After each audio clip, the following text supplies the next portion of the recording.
Hello दोस्तों, नमस्कार। मैं अर्पित कुमार स्वागत करता हूं आप सभी का। एमपीपीएससी 2022 में जो प्रश्न पूछे गए थे सेट ए को अपन कवर करने जा रहे हैं। पहला प्रश्न क्या है? एटलस और अक्ष के मध्य पाए जाने वाले जोड़, जिसे आप पीवोट के नाम से भी जानते हैं, इसे क्या कहा जाता है? जोड़ या पीवोट एक ही बात है। एटलस और अक्ष के मध्य जो जोड़ पाया जाता है उस जोड़ का क्या नाम है? ऑप्शन है सेडल जोड़, फाइब्रस जोड़, कार्टिलेजिनस जोड़ या फिर सिनोवियल जोड़। इसका सही उत्तर होगा सिनोवियल जोड़। अगला प्रश्न क्या कहता है? अगला प्रश्न है आनुवांशिक रूप से परिवर्तित बीटी कॉटन को निम्नलिखित में से किसके लिए विकसित किया गया है? बीटी कॉटन को विकसित क्यों किया गया है? आपसे प्रश्न कुछ इस तरह से है। ऑप्शन है सूखा प्रतिरोध के लिए, कीट प्रतिरोध के लिए, जीवाणु प्रतिरोध के लिए या फिर फफूंदनीय प्रतिरोध के लिए। फफूंद ना लगे इसलिए बीटी कॉटन को विकसित किया गया है, या जीवाणु ना आए उसमें और से, या फिर कीट ना लगे, या सूखा हो जाए तो वह फिर से बन जाए। तो बीटी कॉटन क्यों विकसित किया गया है? सही इसका उत्तर होगा कीट प्रतिरोध के लिए, ऑप्शन नंबर बी। अगले प्रश्न की ओर बढ़ते हैं। अगला प्रश्न क्या है? मनुष्यों में निम्नांकित में से कौन सा विटामिन खून का थक्का बनाने में या फिर जमाने में सहायक होता है? Vitamin A, vitamin B, vitamin C, vitamin K या फिर विटामिन डी। विटामिन ए का क्या कार्य है? यह इसका प्रमुख रूप से कार्य है विटामिन ए का, इसे रेटिनॉल के रूप में भी अपन जानते हैं। आंखों की दृष्टि के में बहुत ज्यादा सहायक होता है। आंखों की दृष्टि में विटामिन ए, इससे के कमी से कौन सी बीमारी होती है? रतौंधी नामक बीमारी होती है विटामिन ए की कमी से। इसका उत्तर क्या होगा? खून का थक्का जमाने के लिए कौन जिम्मेदार होता है? विटामिन के। इसका सही उत्तर हो जाएगा ऑप्शन नंबर सी। अगला प्रश्न है IIMF या फिर यूं कहें भारतीय वन प्रबंधन संस्थान कहाँ स्थापित किया गया है? ऑप्शन है भोपाल, जबलपुर, देहरादून या दार्जिलिंग। भारतीय वन प्रबंधन संस्थान जिसकी स्थापना 1982 में की गई थी, इसकी स्थापना 1982 में की गई थी। इसका प्रमुख रूप से उद्देश्य है वन, पर्यावरण एवं प्राकृतिक संसाधन का प्रबंधन करना। इसका सही उत्तर क्या होगा? इसका सही उत्तर होगा, इसका हेडक्वार्टर कहाँ है? भोपाल। ऑप्शन नंबर ए बिल्कुल इसका सही उत्तर हो जाएगा। अगला प्रश्न क्या है? अगला प्रश्न क्या कहता है? वह क्षेत्र जो दो पारिस्थितिकी तंत्रों के मध्य सीमा रेखा अथवा संक्रमण क्षेत्र के रूप में कार्य करता है, क्या कहलाता है? वह क्षेत्र जो दो पारिस्थितिकी तंत्रों के मध्य सीमा रेखा का काम करता है। इकोस्फीयर कहा जाता है, इको बाउंड्री कहा जाता है, इको ट्विन कहा जाता है या इको टोन कहा जाता है? टोन कहा जाता है। इसका सही उत्तर होगा इको टोन कहा जाता है। इस शब्द की उत्पत्ति किसके द्वारा की गई है? अल्फ्रेड रसेल के द्वारा। अल्फ्रेड रसेल ने 1859 में इस शब्द की उत्पत्ति की थी, इको टोन की। यह दो पारिस्थितिकी तंत्रों के मध्य सीमा रेखा का काम करता है। अगले प्रश्न की ओर बढ़ते हैं। अगला प्रश्न है निम्नलिखित में से हमारे देश का कौन सा क्षेत्र जैव विविधता का तप्त स्थल माना जाता है? जैव विविधता का तप्त स्थल किस क्षेत्र को कहा जाता है जो हमारे देश में स्थापित किया गया है? जैव विविधता के 4 तप्त स्थल हैं। कौन कौन से तप्त स्थल हैं जैव विविधता के? पहला हिमालय आप कह सकते हैं हिमालय, दूसरा पश्चिमी घाट, तीसरा है इंडो बर्मा और चौथा है सूडालैंड। कौन कौन सा? पहला हिमालय, दूसरा पश्चिमी घाट आप कह सकते हैं, तीसरा है इंडो बर्मा और चौथा है आपके पास सूडालैंड। आपको याद रखना है कौन कौन से विश्व में तप्त स्थल हैं। सही उत्तर होगा ऑप्शन नंबर बी, पश्चिमी घाट। विश्व में जैव विविधता के लिए 4 तप्त स्थल हैं, हिमालय, पश्चिमी घाट, इंडो बर्मा, सूडालैंड। मैं बार बार आपसे इसीलिए दोहरा रहा हूं क्योंकि आपको याद हो जाए। याद रखिएगा इस उत्तर को। अगला प्रश्न है वायु की गति का मापन किया जाता है बैरोमीटर के द्वारा, हाइग्रोमीटर के द्वारा, अधिकतम या न्यूनतम थर्मामीटर के द्वारा या फिर एनोमीटर के द्वारा। तो मैं आपको बता दूं बैरोमीटर क्या काम करता है। बैरोमीटर वायुमंडलीय दाब नापने का काम करता है। बैरोमीटर वायुमंडलीय दाब नापने का काम करता है। अगला प्रश्न है हाइग्रोमीटर क्या करता है? हाइग्रोमीटर वायुमंडलीय आर्द्रता नापने का काम करता है। वायुमंडल की आर्द्रता नापता है हाइग्रोमीटर। थर्मामीटर क्या करता है? थर्मामीटर क्या करता है? यह शरीर का तापमान नापने का कार्य करता है। शरीर का तापमान नापने का कार्य करता है या फिर आप कह सकते हैं तापमान नापने का कार्य करता है। एक होता है रिक्टर पैमाना, इसे भूकंप मापा जाता है। लेकिन इसका सही उत्तर होगा वायु की गति कौन मापता है? एनीमोमीटर। एनीमोमीटर इसका सही उत्तर होगा ऑप्शन नंबर डी। याद रखिएगा, बैरोमीटर से दाब नापा जाता है, हाइग्रोमीटर से आर्द्रता मापी जाती है, थर्मामीटर से तापमान नापा जाता है और एनोमीटर से क्या मापा जाता है? वायु की गति मापी जाती है। अगला प्रश्न है, कौन सा प्रदूषण मनुष्यों में इटाई इटाई रोग करता है?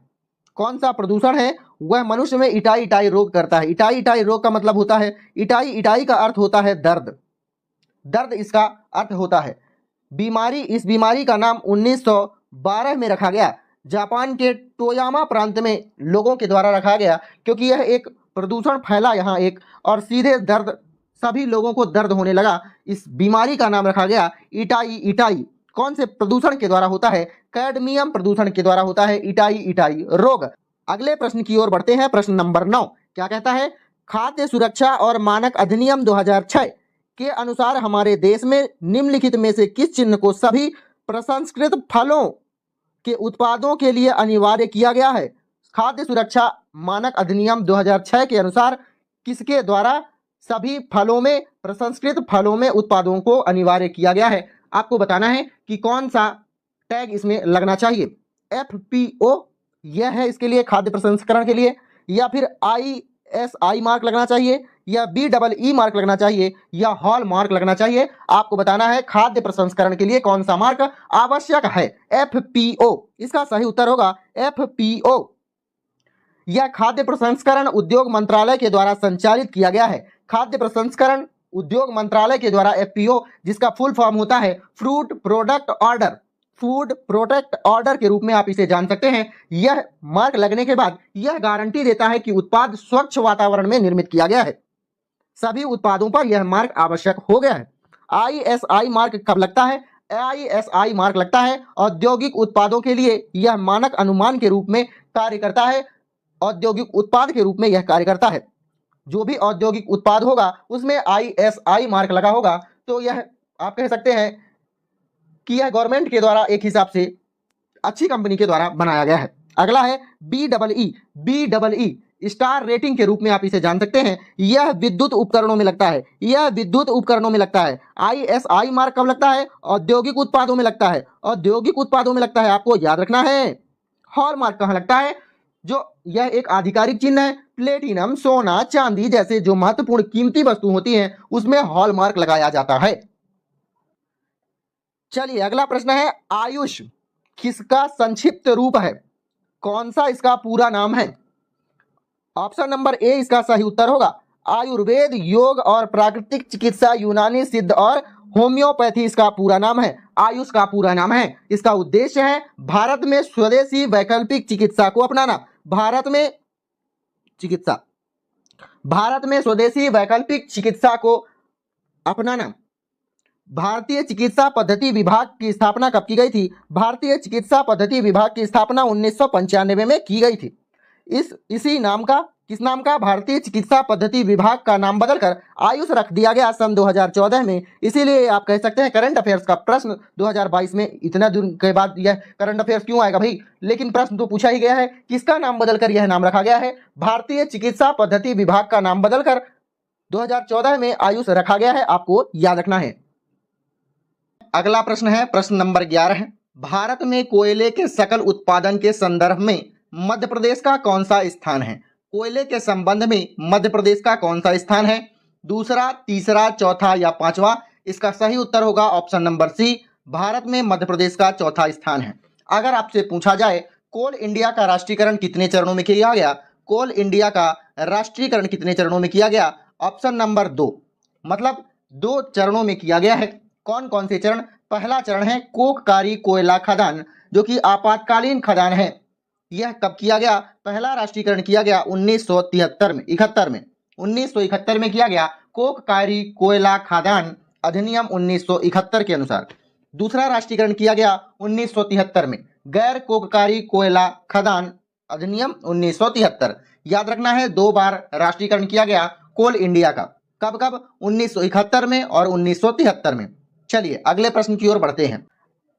अगला प्रश्न है, निम्नलिखित में से कौन सा जिला कपास और केले उत्पादन के लिए प्रसिद्ध है? ऑप्शन है मंदसौर, शहडोल, सतना या बुरहानपुर। केला और कपास सबसे ज्यादा कहां पाया जाता है? बुरहानपुर इसका सही उत्तर हो जाएगा। बुरहानपुर का नेपानगर मध्य प्रदेश का सबसे बड़ा पेपर मिल कारखाना कहां स्थित है? नेपानगर में। यह चीज आपको याद रखना है। कहां? नेपानगर में।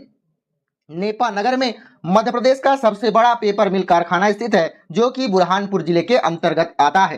केले के उत्पादन में सबसे अग्रणी कौन सा स्थान है? बुरहानपुर। बुरहानपुर के बारे में बात करें तो यह ताप्ती नदी के किनारे स्थित है। किस नदी के किनारे? ताप्ती नदी के किनारे। बुरहानपुर में करधा उद्योग है। करधा उद्योग, करधा उद्योग मतलब करधा उद्योग केंद्र। यहाँ पाइप और कृषि उपकरण का निर्माण किया जाता है। मुख्य रूप से इसका आर्थिक स्रोत कौन सा है? कपड़ा उत्पादन। कपड़ा उत्पादन में सबसे ज्यादा अग्रणी है बुरहानपुर। कपास की खेती कपड़ा बनाने के लिए किया जाता है बुरहानपुर में। यह भी काफी मात्रा में कपास की खेती यहाँ भी की जाती है। अगला प्रश्न है, मध्य प्रदेश सरकार की लाडली बहना योजना के अंतर्गत योग्य महिलाओं को कितनी राशि दी जाएगी? सबसे पहले इसका उत्तर था 1000 रुपए प्रति माह, लेकिन आज की डेट पर 1250 रुपए दिए जाते हैं। 1250 रुपए।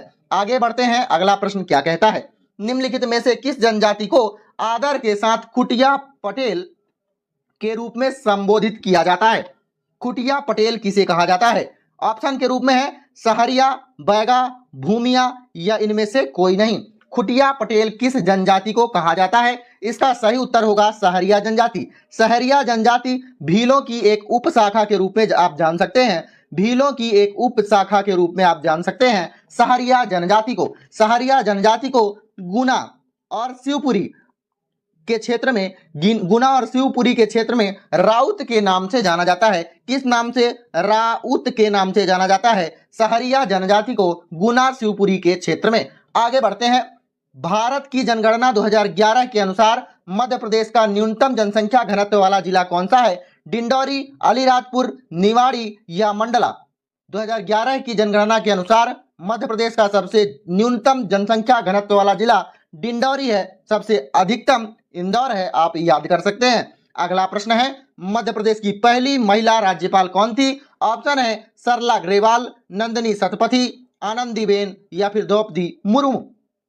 सरला ग्रेवाल इसका सही उत्तर होगा। मध्य प्रदेश की पहली राज्यपाल थी। इन्होंने अपना राज्यपाल का कार्यकाल कब तक किया? 1889 से लेकर 1989 से लेकर 1990 तक यह मध्य प्रदेश की राज्यपाल थी। अगर हम नंदिनी बेन पटेल के बारे में बात करें, नंदिनी सतपथी के बारे में बात करें तो 1972 से लेकर 1976 तक यह सीएम थी। यह मध्य प्रदेश की सीएम थी। अगर आनंदीबेन पटेल के बारे में बात करें तो यह भी सीएम थी। गुजरात की पहली महिला सीएम कौन थी?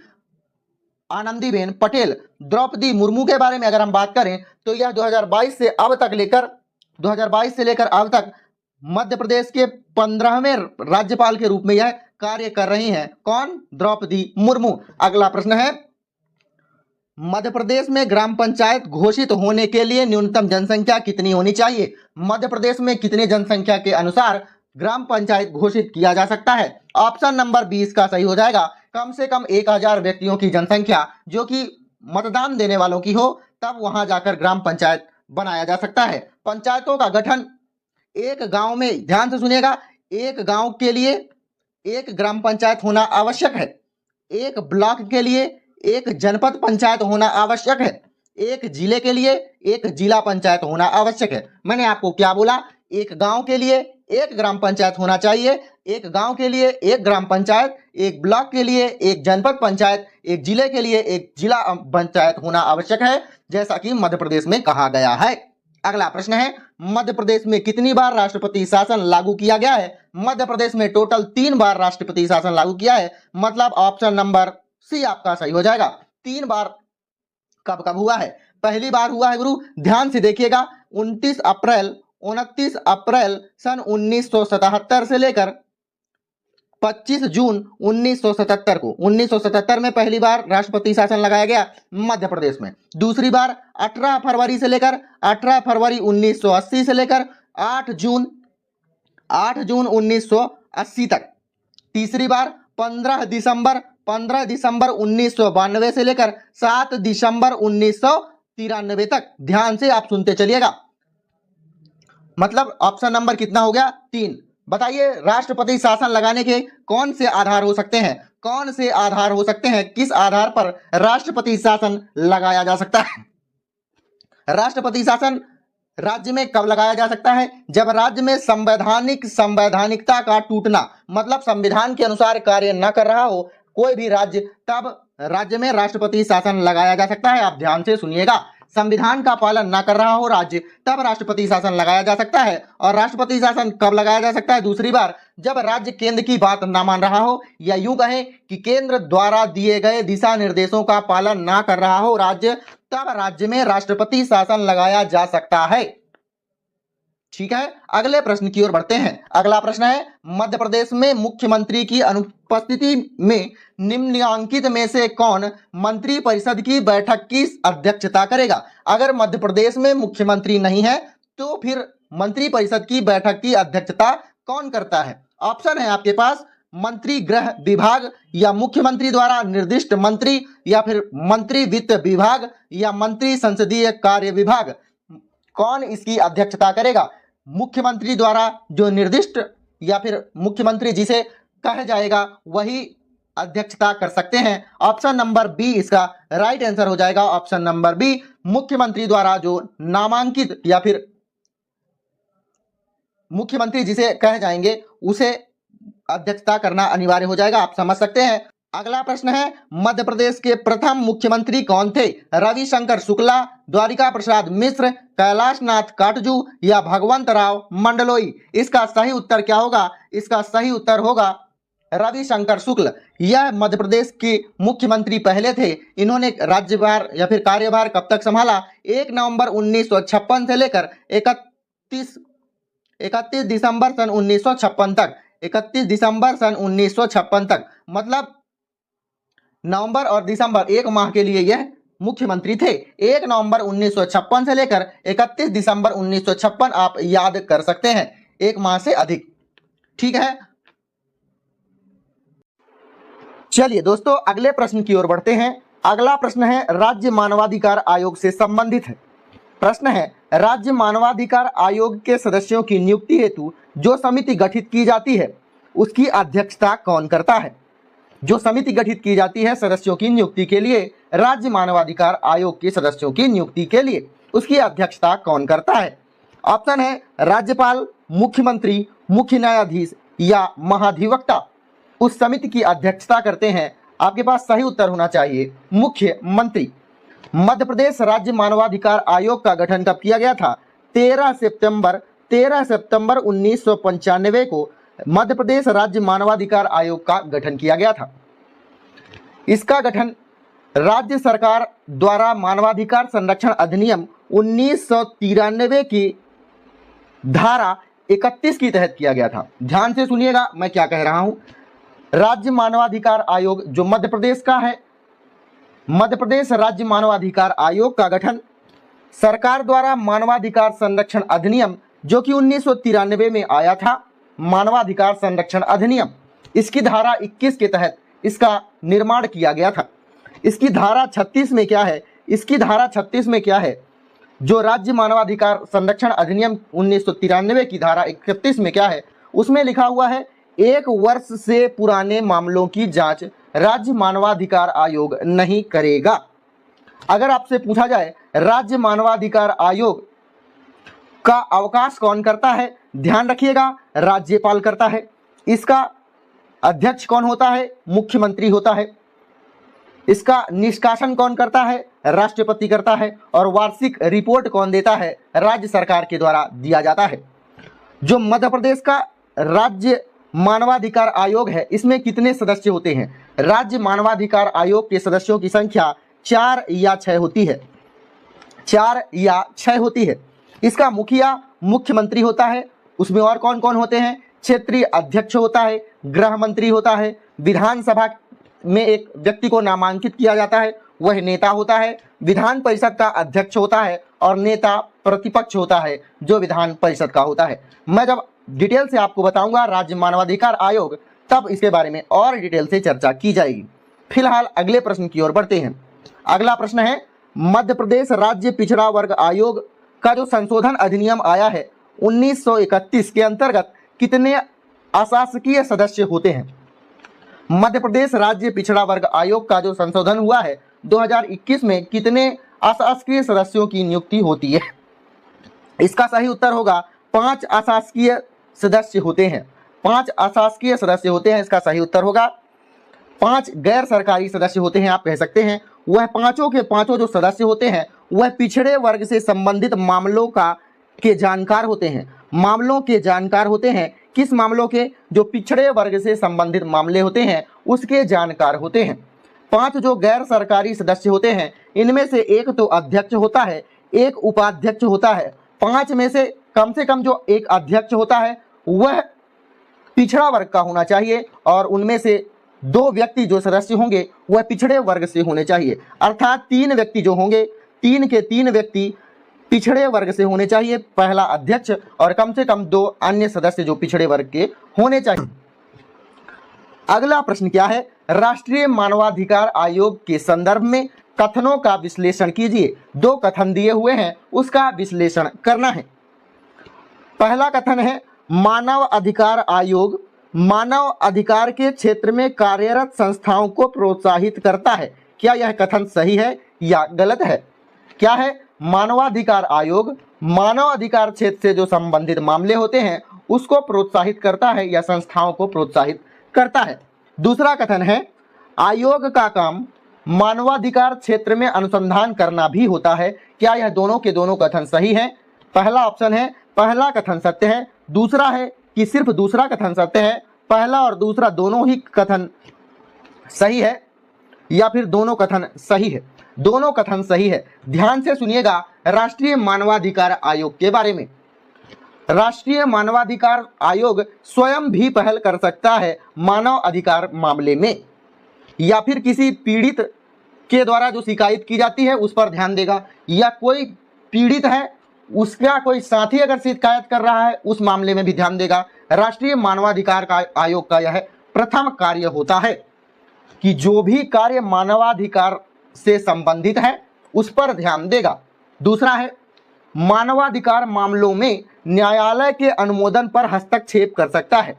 अगर न्यायालय किसी मामले पर कहता है मानवाधिकार आयोग को तो वह किसी भी मामले पर हस्तक्षेप कर सकता है। ध्यान से सुनिएगा तीसरा उसका कौन सा कार्य होता है? राज्य सरकार को सूचित करके किसी भी जेल में जा सकता है। राज्य सरकार को सूचित करके किसी भी जेल या किसी भी संस्थान का दौरा कर सकता है कि वहां मानव अधिकारों का संरक्षण हो रहा है या तो फिर क्या किया जा रहा है, आप दौरा कर सकते हैं। अगला है मानवाधिकारों के संबंध में अनुसंधान करना और बढ़ावा देना। यह सभी के सभी कार्य इसी के हैं, राष्ट्रीय मानवाधिकार आयोग के। अगले प्रश्न की ओर बढ़ते हैं। अगला प्रश्न क्या कहता है? अगला प्रश्न है संघ तथा राज्यों के लिए लोक सेवा आयोग का प्रावधान संविधान के किस अनुच्छेद में लिखा हुआ है? संविधान के किस अनुच्छेद में लिखा हुआ है कि संघ तथा राज्यों के लिए एक लोक सेवा आयोग होना चाहिए? अनुच्छेद 340 में, अनुच्छेद 315 में, अनुच्छेद 328 में या अनुच्छेद 238 में? राज्यों और संघों के लिए एक लोक सेवा आयोग होना चाहिए, यह है अनुच्छेद 315 में। अनुच्छेद 315 में कौन कौन से प्रावधान हैं? पहला प्रावधान है कि संघ के लिए लोक सेवा आयोग होना चाहिए।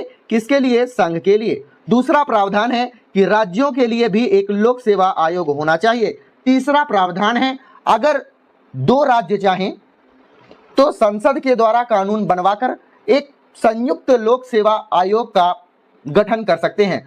मान लेते हैं मध्य प्रदेश और छत्तीसगढ़ चाह रहे हैं कि हमारे पास लोक सेवा आयोग नहीं है, हालांकि मध्य प्रदेश में है, लेकिन हम एग्जाम्पल ले रहे हैं। मध्य प्रदेश और छत्तीसगढ़ में मान लेते हैं लोक सेवा आयोग नहीं है, तो संसद के द्वारा यह संसद में अपना एप्लीकेशन लगाकर दोनों के दोनों एक संयुक्त राज्य लोक सेवा आयोग का प्रावधान करा सकते हैं। आपको बात ध्यान रखनी है।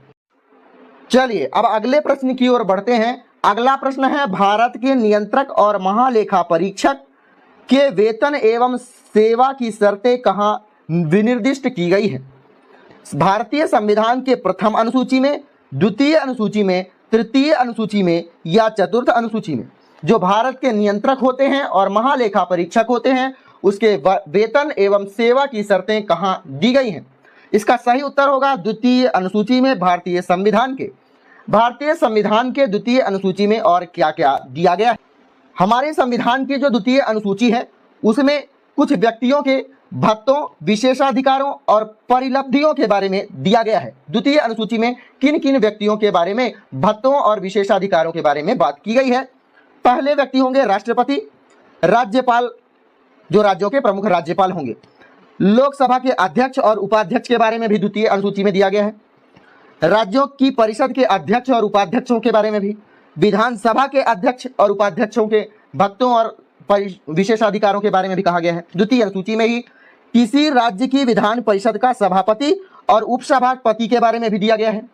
सर्वोच्च न्यायालय के उच्च न्यायालयों के न्यायाधीश के बारे में भी, और भारत के नियंत्रक और महालेखा परीक्षकों के भत्तों और विशेषाधिकारों के बारे में बात की गई है भारतीय संविधान के द्वितीय अनुसूची में। अगले प्रश्न की ओर बढ़ते हैं। अगला प्रश्न है, मध्य प्रदेश राज्य निर्वाचन आयोग कब अस्तित्व में आया है? जो मध्य प्रदेश का राज्य निर्वाचन आयोग है, इसके अध्यक्ष कौन है आपको बताना है, इसका प्रमुख उद्देश्य क्या है और यह कब अस्तित्व में आया है? तो इसका गठन किया गया है 1 फरवरी सन 1994 में मध्य प्रदेश राज्य निर्वाचन आयोग का गठन किया गया है। इसका उद्देश्य है मध्य प्रदेश में स्वतंत्र और निष्पक्ष चुनाव को कराना है।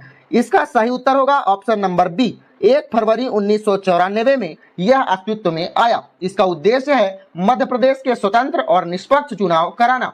इसके पहले अध्यक्ष के बारे में अगर बात करें, मध्य प्रदेश राज्य निर्वाचन आयोग के पहले अध्यक्ष कौन थे? तो NB लोहानी इसका सही उत्तर होगा।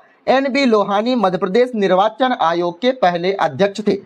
अगर आपसे पूछा जाए कि मध्य प्रदेश राज्य के निर्वाचन आयोग की आयुक्त की नियुक्ति कौन करता है, तो प्रमुख आयुक्त की नियुक्ति करता है राज्यपाल। राज्यपाल मध्य प्रदेश निर्वाचन आयोग के आयुक्तों की नियुक्ति करता है, राज्यपाल ही नियुक्ति करता है, और अगर आयुक्त चाहे तो इस्तीफा भी राज्यपाल को ही देंगे।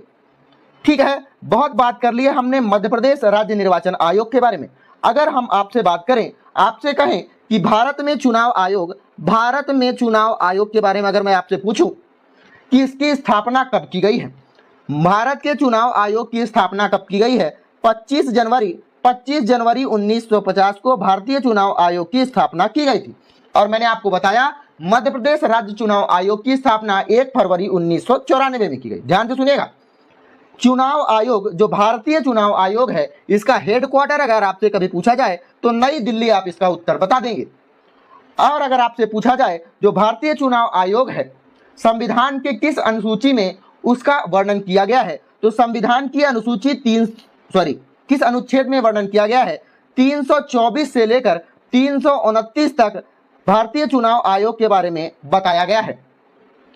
अगर आपसे कभी पूछा जाए जो भारत की चुनाव आयोग है उसकी पहली चुनाव आयुक्त कौन थी, पहली महिला चुनाव आयुक्त कौन थी, आपके पास उत्तर होना चाहिए BS रामा देवी जो भारतीय चुनाव आयुक्त है, पहली महिला आयुक्त थी BS रामा देवी। अगर आपसे यही पूछ लिया जाए कुल मिलाकर पहले चुनाव आयुक्त कौन थे, तो आपको बताना पड़ेगा सुकुमार सेन।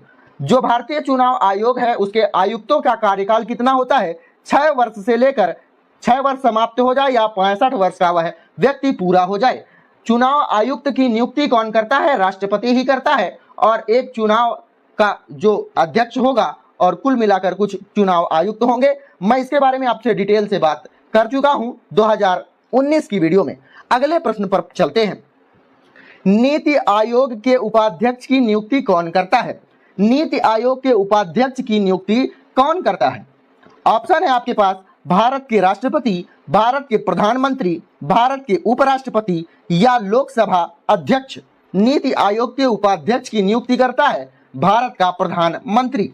नीति आयोग, नीति कभी कभी आपसे पूछ दिया जाता है ये नीति का फुल फॉर्म क्या होता है, आपको आंसर बताना है। National institute for transforming India.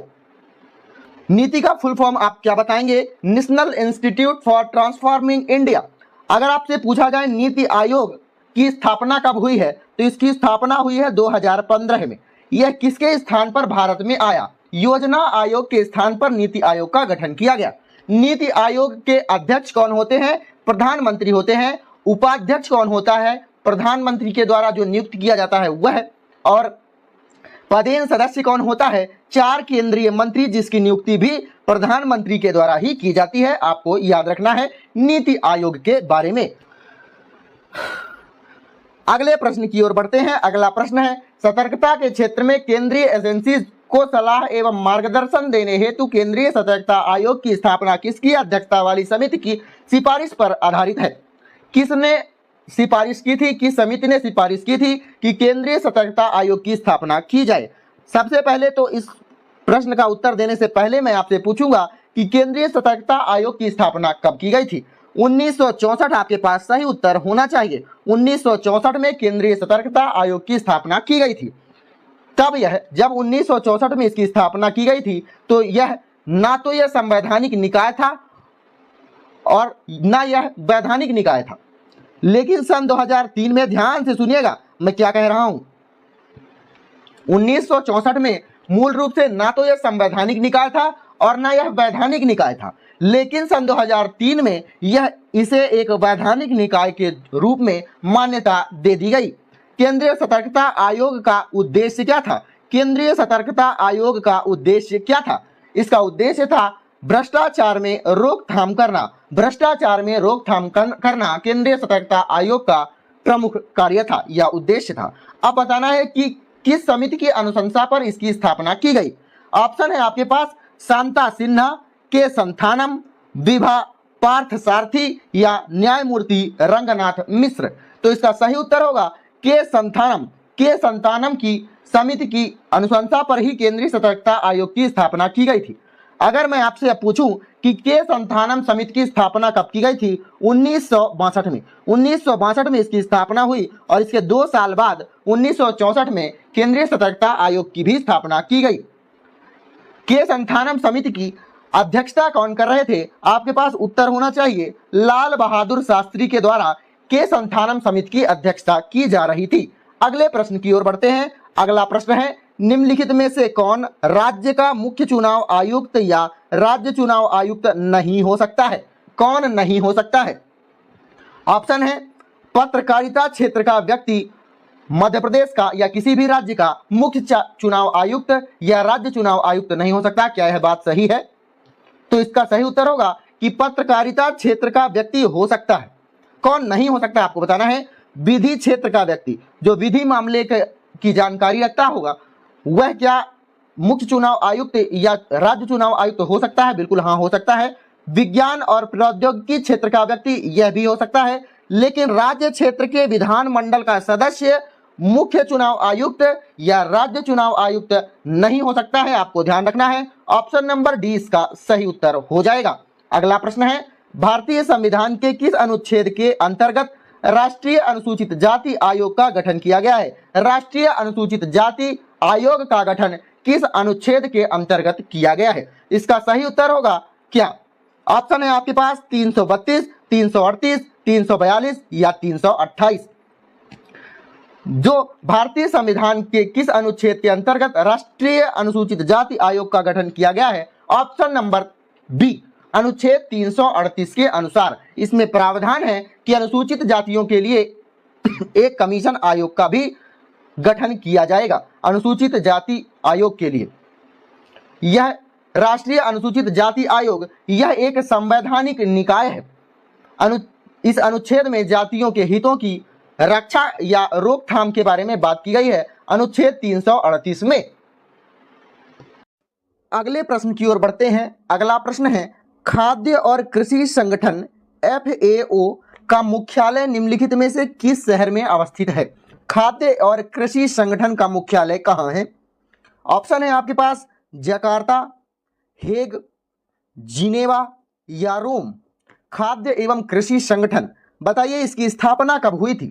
खाद्य और कृषि संगठन की स्थापना कब हुई है? 16 अक्टूबर सन 1945 में खाद्य और कृषि संगठन की स्थापना की गई थी। किसके द्वारा? संयुक्त राष्ट्र की एक एजेंसी है, अर्थात संयुक्त राष्ट्र के द्वारा इसकी स्थापना की गई थी।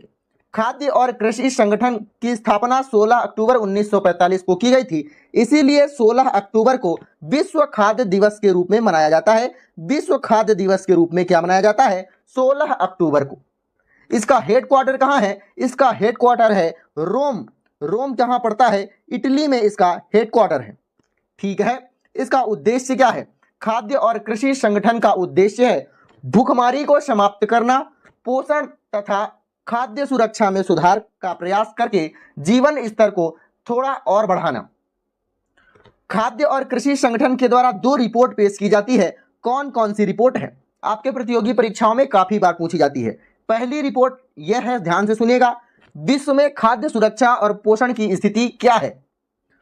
विश्व में खाद्य सुरक्षा और पोषण की स्थिति क्या है, यह एक रिपोर्ट प्रस्तुत करती है। खाद्य और कृषि संगठन के द्वारा यह रिपोर्ट प्रस्तुत की जाती है। दूसरी रिपोर्ट यह प्रस्तुत करता है विश्व में वनों की स्थिति किस तरह की है। चलिए अगले प्रश्न की ओर बढ़ते हैं। अगला प्रश्न है 2017 में आरंभ एक योजना है सौभाग्य योजना। निम्नलिखित में से किस मंत्रालय से यह संबंधित योजना है? ऑप्शन है कृषि मंत्रालय से, विद्युत मंत्रालय से, रक्षा मंत्रालय से या कानून एवं न्याय मंत्रालय से। सौभाग्य योजना क्या है? इसकी शुरुआत अक्टूबर सन 2017 में की गई थी। अक्टूबर सन 2017 में की गई थी। इसका उद्देश्य है देश के सभी हिस्सों में बिजली की पहुंच उपलब्ध कराना। बिजली की पहुंच उपलब्ध कराना। अब इसका उत्तर आपके पास पता हो गया होगा कि यह विद्युत मंत्रालय से ही संबंधित होगा।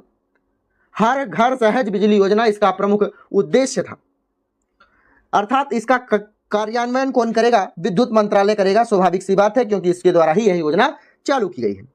अगले प्रश्न की ओर बढ़ते हैं। अगला प्रश्न है भारतीय लोकसभा के प्रथम अध्यक्ष कौन थे?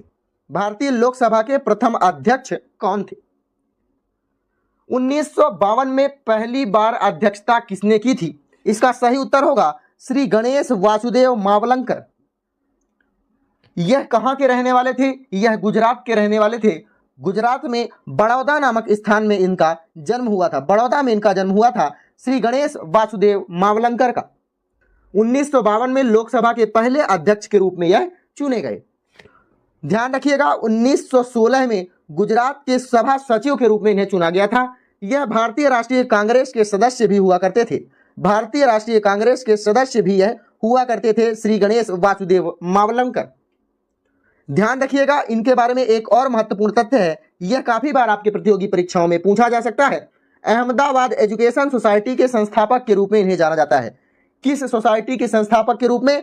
अहमदाबाद एजुकेशन सोसाइटी के संस्थापक के रूप में इन्हें जाना जाता है। 1952 में इन्होंने लोकसभा के पहले अध्यक्ष का कार्यभार संभाला था। अगले प्रश्न की ओर बढ़ते हैं। कौन सा शहर the Africa India field training exercise, यह एक एक्सरसाइज है। यह एक्सरसाइज अफ्रीका की सेना और भारतीय सेनाओं के मध्य अभ्यास का एक प्रमुख जगह है, आप कह सकते हैं यह एक्सरसाइज है। अफ्रीकी सेना और मध्य भारतीय सेना एक एक्सरसाइज करती है जिसका नाम है इन्फेंडेक्स।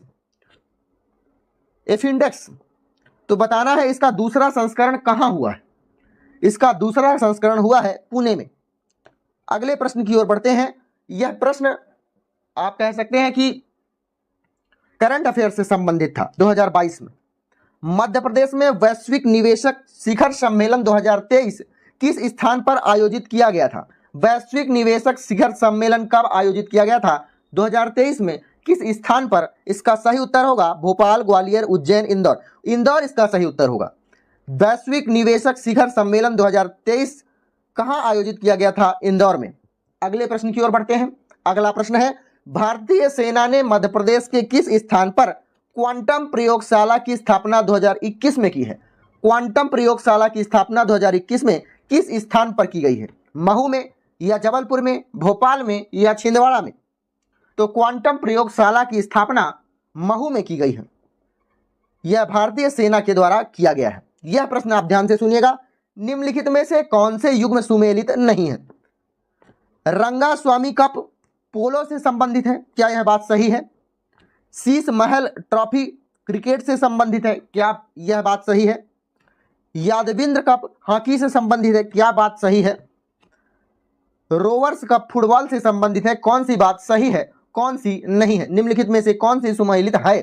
सही इसका उत्तर होगा, सही उत्तर होगा कौन सी सुमेलित है, 2, 3 और 4, 2, 3 और 4। रंगास्वामी कप हॉकी से संबंधित है, शीश महल ट्रॉफी क्रिकेट से संबंधित है, यादवेंद्र कप हॉकी से संबंधित है और रोवर्स कप फुटबॉल से संबंधित है, आप देख सकते हैं। चलिए अगले प्रश्न की ओर बढ़ते हैं। अगला प्रश्न है, निम्नलिखित में से किसने फीफा विश्व कप 2022 में गोल्डन बॉल पुरस्कार जीता है? गोल्डन बॉल पुरस्कार किसने जीता है? लुका मोड्रिक ने, लियोनेल मेस्सी ने, रोनाल्डो ने या डिएगो फोरलान ने? इसका सही होगा, उत्तर होगा गोल्डन बॉल पुरस्कार किसने जीता है? इसका सही उत्तर है option number B, Lionel Messi ने जीता है। 2022 में फीफा विश्व कप में गोल्डन बॉल पुरस्कार इनके द्वारा जीता गया है। अगला प्रश्न क्या है, हॉकी खेल के लिए वर्ष 2020 के लिए लाइफ टाइम द्रोणाचार्य पुरस्कार किसको प्रदान किया गया था? यह भी करंट अफेयर से पूछा गया प्रश्न है। हॉकी खेल के लिए वर्ष 2020 के लिए लाइफ टाइम द्रोणाचार्य पुरस्कार किसे दिया गया था? ऑप्शन नंबर सी इसका सही होगा, रोमेश पठानिया को यह द्रोणाचार्य पुरस्कार लाइफ टाइम अवार्ड के रूप में दिया गया था। अगला प्रश्न है, देश की सीमाओं से परे ई कॉमर्स का कौन सा आयाम व्यापार के लिए सक्षम है? ई कॉमर्स आप कह सकते हैं एक प्रकार का ऑनलाइन बिजनेस आप के रूप में आप इसे समझ सकते हैं। कौन से आयाम व्यापार के लिए सक्षम है? अमीरी, अंतरक्रियाशीलता, विश्वव्यापी पहुंच होती है इसलिए ई कॉमर्स का आयाम व्यापार के लिए अच्छा होता है, या सर्व विद्यमानता होती है इसलिए यह सक्षम होता है व्यापार के लिए। तो आप घर बैठे विश्व में कहीं भी पहुंच सकते हैं। विश्वव्यापी पहुंच के कारण ई कॉमर्स अच्छा माना जाता है। अगले प्रश्न की ओर बढ़ते हैं। अगला प्रश्न है, निम्नलिखित में से कौन सा रोबोट का फायदा नहीं है? रोबोट से कौन सा फायदा नहीं है? वह असमर्थ मनुष्यों की मदद कर सकते हैं, यह तो एक फायदा है। वह नौकरियों को विस्थापित कर सकते हैं, यह क्या एक फायदा है या नहीं है? वह खतरनाक स्थिति में प्रयोग किए जा सकते हैं। वह थकते नहीं हैं और ना ही विश्राम करते हैं। तो कौन कौन सा फायदा है? पहला फायदा यह है कि वह असमर्थ मनुष्यों की मदद कर सकते हैं। दूसरा है वह खतरनाक स्थितियों में प्रयोग किए जा सकते हैं। कहीं आग जल रही है, अच्छा रोबोट बना के उस पर काम आप कर सकते हैं। एक्यूरेसी उनकी बहुत अच्छी होती है, सटीकता मतलब बहुत अच्छी होती है, ना वो थकते हैं ना विश्राम उनको चाहिए, जोखिम से भरे काम कर सकते हैं सटीकता से। उन पर प्रोग्राम आप बदल सकते हैं, वे थकते नहीं हैं, खतरनाक स्थिति पर काम कर सकते हैं। लेकिन नौकरियों के लिए तो यह खतरा है, ठीक है ना। कैसे खतरा है? मान लेते हैं कि सभी घर में एक एक रोबोट आ गए हैं।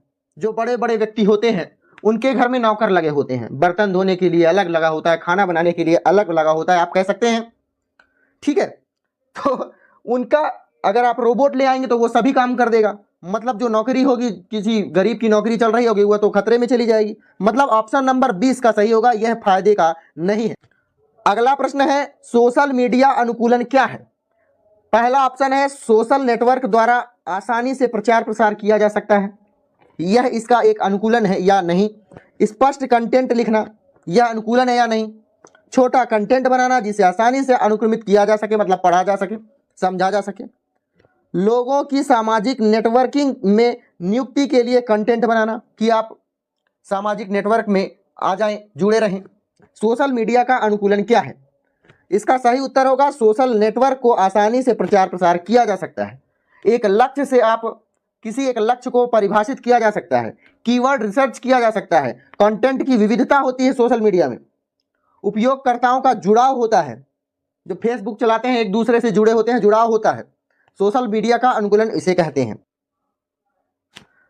अगला प्रश्न है, साइबर सुरक्षा की विशेषता या विशेषताएं क्या है? अनुपालन होना या आंतरिक खतरों से प्रतिरक्षा होना, खतरे की रोकथाम होना या उपयुक्त सभी। साइबर सुरक्षा से अपन को क्या फायदा होता है? अनुपालन तो हो ही सकता है, आंतरिक खतरों से प्रतिरक्षा कर सकते हैं अपन। मतलब आंतरिक खतरों के लिए कौन जिम्मेदार होता है भारत में? आईबी, इंटेलिजेंस ब्यूरो, इसके लिए जिम्मेदार होता है। आंतरिक खतरों से यह अपने को बचाने का सुझाव देता है या उसके बारे में जानकारी एकत्रित करता है। खतरे से रोकथाम होता है साइबर सुरक्षा से, मतलब सभी, इसका ऑप्शन सही होगा। साइबर सुरक्षा की विशेषताएं ये सभी के सभी हैं। अगला प्रश्न है, निम्नलिखित में से ई गवर्नेंस का कौन सा वर्णन सटीक बैठता है? ई गवर्नेंस क्या है?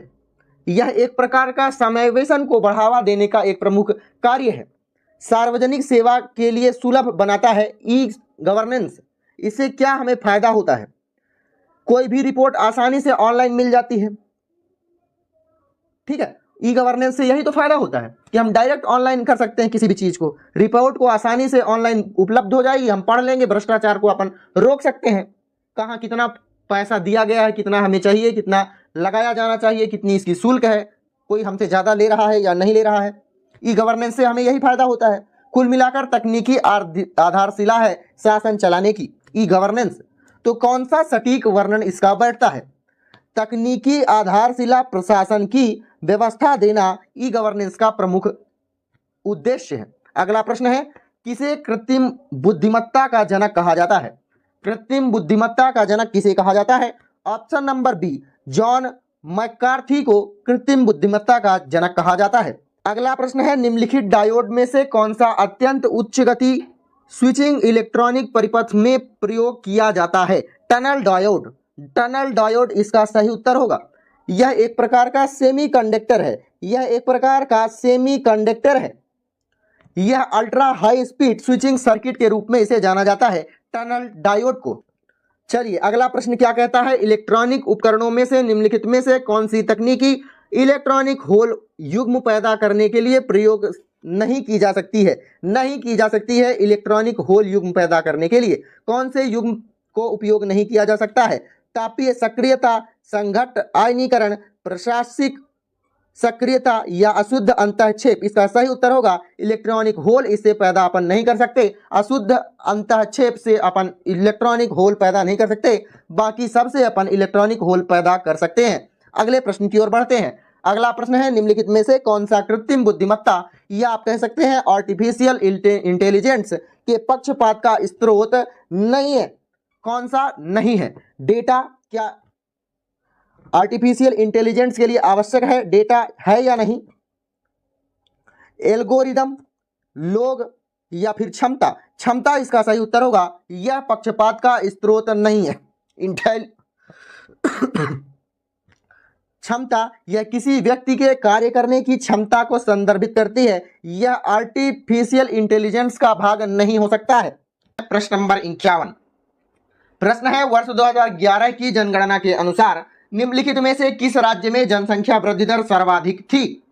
ऑप्शन है अरुणाचल प्रदेश, बिहार, मेघालय या पंजाब। सबसे ज्यादा जनसंख्या वृद्धि दर कहां थी? ऑप्शन नंबर बी, बिहार में सबसे ज्यादा जनसंख्या वृद्धि दर थी। अगर मैं आपसे पूछूं वर्ष 2011 की जनगणना की थीम क्या थी? इसकी थीम थी हमारी जनगणना हमारा विकास। क्या थी? हमारी जनगणना और हमारा विकास, यह इसकी पूरी थीम थी। मैं आपसे पूछूं अगर कि आजाद भारत की यह कौन सी जनगणना थी? यह आजाद भारत की 7वीं जनगणना के रूप में इसे जाना गया है।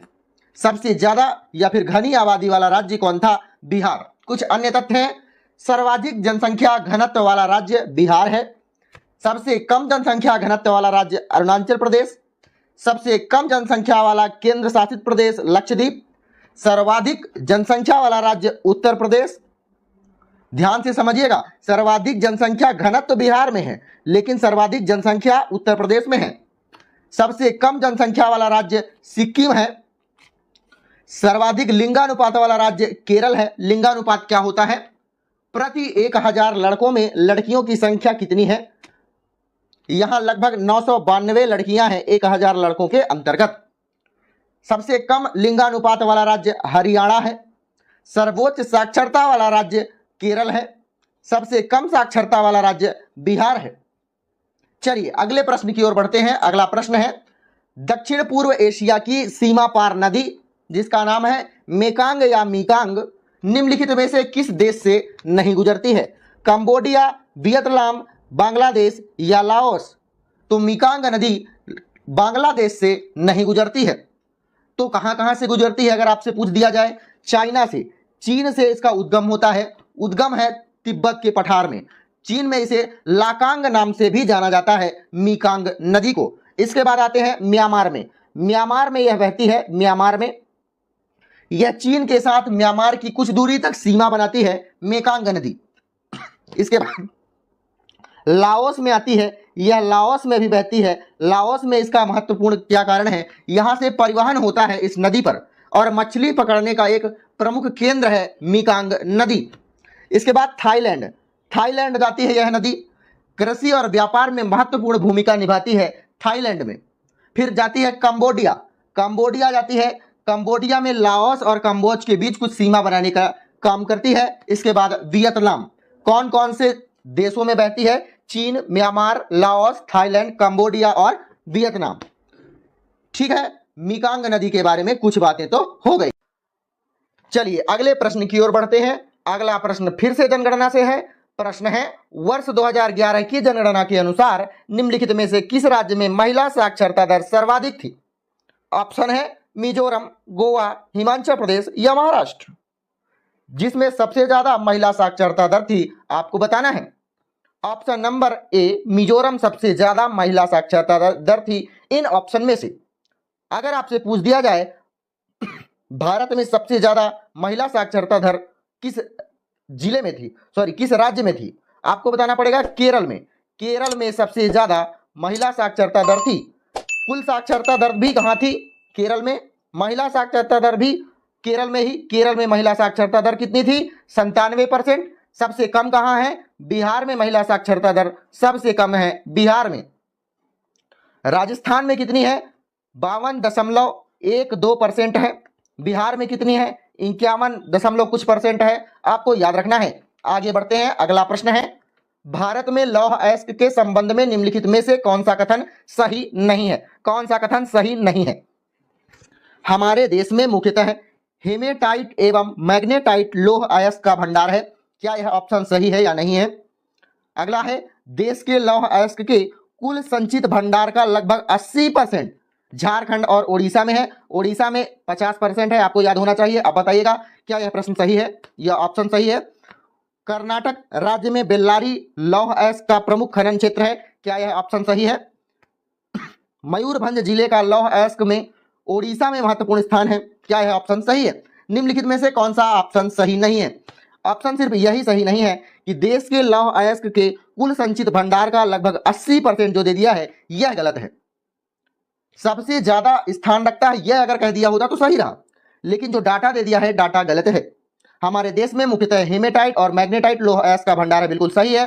कर्नाटक राज्य में बेल्लारी लौह अयस्क प्रमुख क्षेत्र है, बिल्कुल सही है। मयूरभंज लौह अयस्क क्षेत्र ओडिशा में है, बहुत सही ऑप्शन है। ऑप्शन नंबर कौन सा है, बी इसका सही हो जाएगा, जो कि यह ऑप्शन सही नहीं है।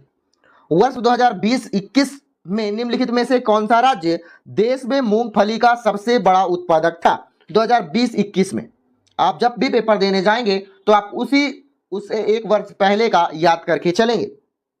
आंध्र प्रदेश, गुजरात, राजस्थान या तमिलनाडु।